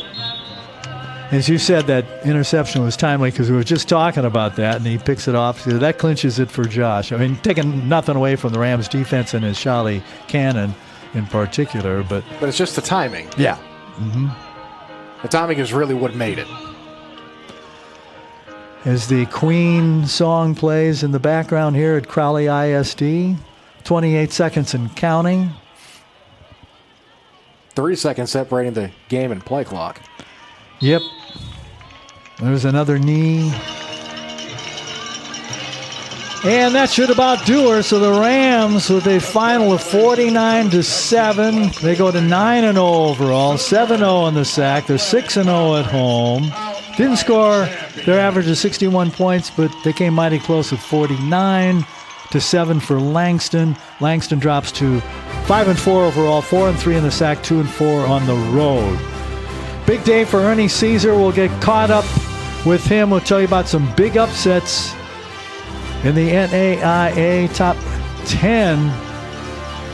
That's all coming up in the postgame show. Rams win it here on the Antler Sports Network, 49-7. Postgame show coming up next on the Antler Sports Network.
Find your support system. At Texas Wesleyan, you'll get the one-on-one attention you need to succeed. Texas Wesleyan, small classes, big scholarships. Now that's smaller, smarter.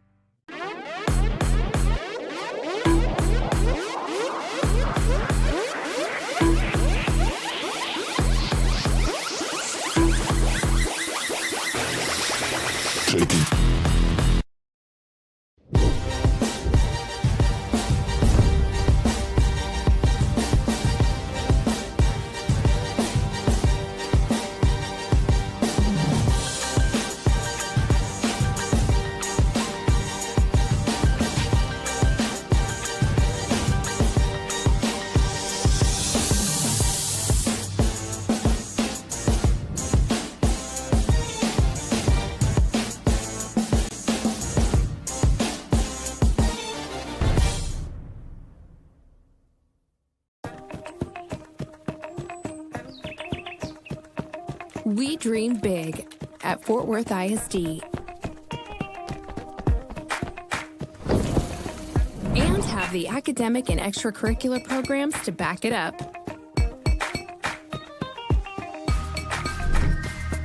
Reach for it and dream big. Choose Fort Worth ISD.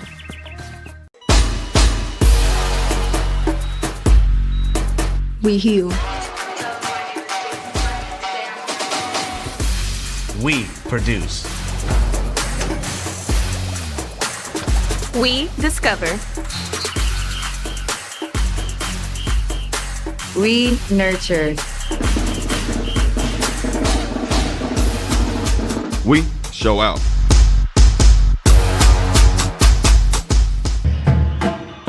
Rams fans, coaches, players celebrating a Rams 49-7 victory over Langston today here at Crowley ISD. With that, the Rams unofficially claim the top spot in the SAC, going 9-0 overall, 7-0 in the conference. A big day for Ernie Caesar. Why, you ask, Jimmy the Saint? Well, I tell you. He ran 25 times with the rock for 212 yards as an 8.5 average, a long of 22, and yes, a half dozen, 6 touchdown runs for Ernie Caesar. Why is that a big thing? Well, he came in with 27. He has 33. The NAIA record was 32. Keyword was, Jimmy. Yep, keyword was. He tied that in the fourth. I'll take that back. He tied that, in the fourth quarter with the buck 32, with the 22, and then he set it with a 3:21 in the fourth. And the third, I should say, it was when he tied it. And then the fourth at 3:21, he tied it with the 20-yard run. 6 touchdowns, 212 yards rushing, 33 in the season. He's our player of the game. He's going through some interviews now down in the field, and James McBride will catch up with him in a second. Rams run up 467 total yards, 251 for the visitors from Langston. Told you about Ernie Caesar. Cole Francis in for Carson Rogers today, 15 out of 29 for 203 yards and 1 touchdown. Leading receiver yardage-wise, it was A.J. Bob, 3 for 51. No touchdown pass. So when you got Ernie Flash Caesar setting records and running for 6. Who needs to throw the ball? Who needs to throw it? You're right. The 4 pass is overrated hogwash. You got the best running back in the country. Why not keep it on the ground? Rams out first down the Lions 27-15. Torrance Bardell, 13 out of 38, 154 and a pick. And their leading rusher was Damaria Hamilton, 6 for 32 for 5.3 average. And Kevin Allen had some misses on some misfires, but he caught 7 for 106. He was their leading receiver. Boy, on defense, our defensive player of the game is Josh Morris. Charlie Cannon had a nice game, too. He had 9 total tackles, a little TFL. And then it was Josh Morris with 4 tackles, a half a TFL, an interception, and 2 breakups. So we give Josh Morris the player of the game on defense. And, of course, number 3, Ernie Caesar, the center of attention here. The great Ernie Caesar with 33 touchdowns running now. He came in with 52 total in his career, 4 years. He's one of the seniors here on senior day. He has 58 total running touchdowns. Let's grab a break. We'll be back. We'll get caught up with Ernie here in a shake. More coming up in the Rams postgame show. They win it today 49-7 on the Antler Sports Network.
Find your support system. At Texas Wesleyan, you'll get the one-on-one attention you need to succeed. Texas Wesleyan, small classes, big scholarships. Now that's smaller, smarter.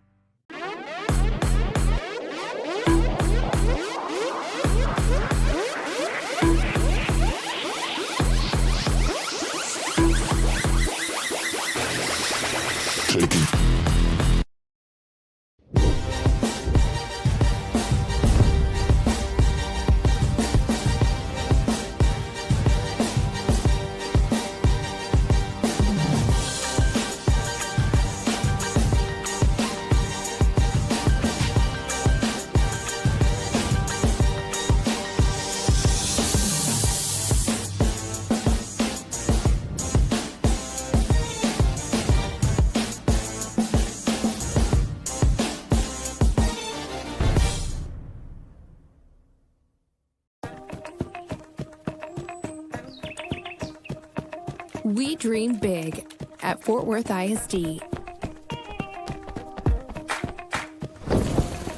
And have the academic and extracurricular programs to back it up.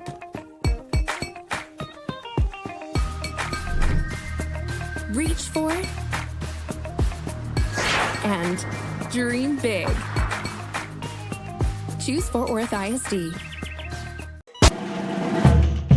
Welcome back to Crowley ISD Multipurpose Stadium in the wake of the Rams' 49-7 victory over the Langston Lions. And we're with the man of the day, the man of the hour, the man of the year, the great Flash Ernie Caesar. Ernie, congrats on two things today. Number one, 6 touchdowns, and then setting the NAIA record of 33, and then your big day of over 200 yards rushing, 212 and 25 carries. And how does it feel, my man? It feels great, just everything that we did throughout the whole season, honestly. Everything we did throughout the whole season. Honestly, going back to the summer, it just felt like that my O-line, my O-line and my OC, they really trusted me, and they just give me the ball, so I'm able to make plays. Hey, how were you? Speaking of that O-line early, I know you lost a couple of the guys, most of the guys last year. A couple of guys that started this year were just backups last year. Mm-hmm. But were you not, I don't want to say apprehensive, but what were your feeling going into camp and then into the season with a brand new offensive line? See, that's the thing. Like they wasn't even backups last year. These guys, a lot of them was fresh. I mean, was seniors in high school last year. We have 3 freshmen and then 2 juniors. Right. So I feel it was for sure adjustment. It was for sure adjustment. But for the most part, at the end of the day, they know me, I know them, and we just all love to work together. We just love to work together and get better every week. We all knew it wasn't going to just come overnight. We had to just work for it every week, and every week I feel like we get better every week. Jared Jones has a question for you. Hey, Ernie, it's Jared. Fantastic game. It's been a pleasure watching you these past 2 seasons. One of the best running backs I've ever seen. Your patience is unmatched.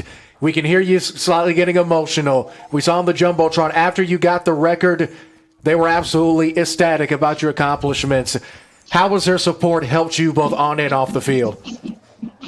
My support is a lot. They're so great. They go all the way back from 4 years ago when I was getting recruited. They go all the way back to my Coach Ryan Glover, all the way back to getting recruited. And then my family, they don't miss not one game, no matter where it's at. If it's in Arizona or whatever, they're there. So my support, it's just they're always behind my back, and I have to just show out for them.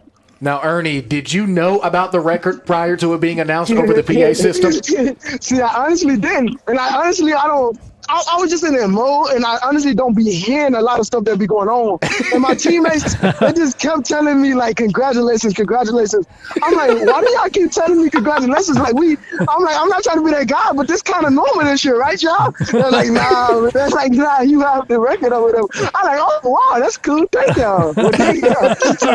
So I honestly didn't know. I was just doing, I'm not going to say normal stuff, but I was just trying to be me. Hey, Ernie, Jimmy again, but I've had the pleasure of watching you all 4 years here. And I know that one year you didn't have as many yards because you were kind of hurt on and off like 3 or 4 years ago. I forget what year that actually was, but it has been a pleasure for me to watch you too. And just, I went nuts today. I gave my final call of that record-breaking touchdown was Hail Caesar. So, hey, why did you change numbers? Why did you go down to number 3 this year? What was behind that? Okay, so me personally, my name is Ernest Caesar III, and I honestly go by 3rd and 3, so it just fit me.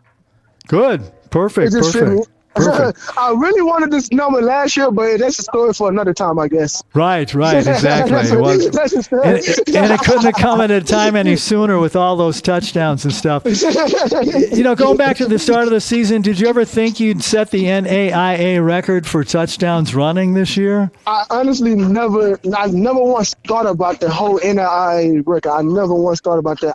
Like I said, I just wanted to be me.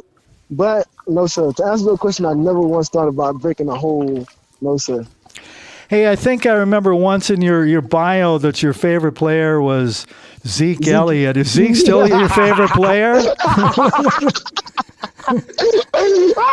Don't do do that to me. Don't do that to me, please. Okay. All right. I Well, wanna if have to he say- is, we can understand that he is.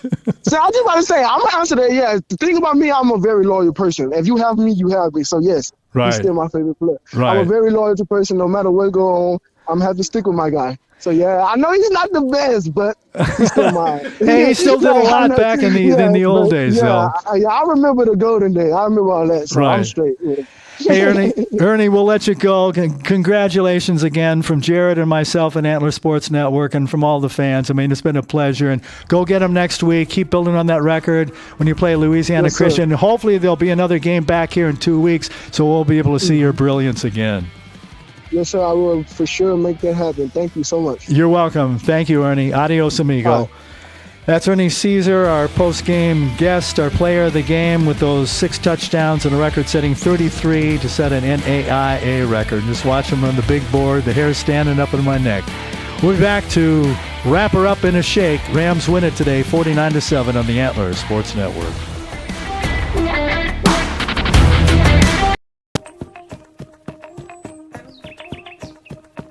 We dream big at Fort Worth ISD.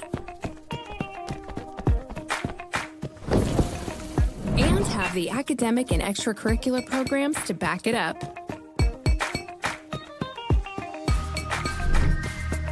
Reach for it and dream big. Choose Fort Worth ISD.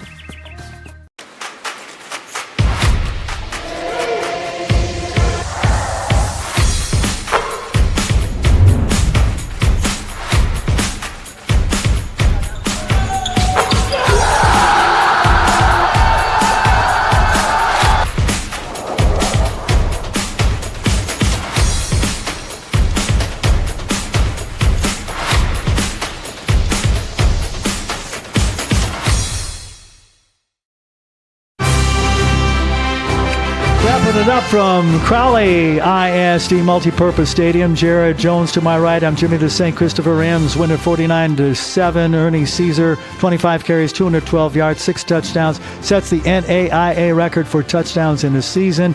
And to add to that, Dort, number 7 in the standings, beaten by in the rankings, I should say.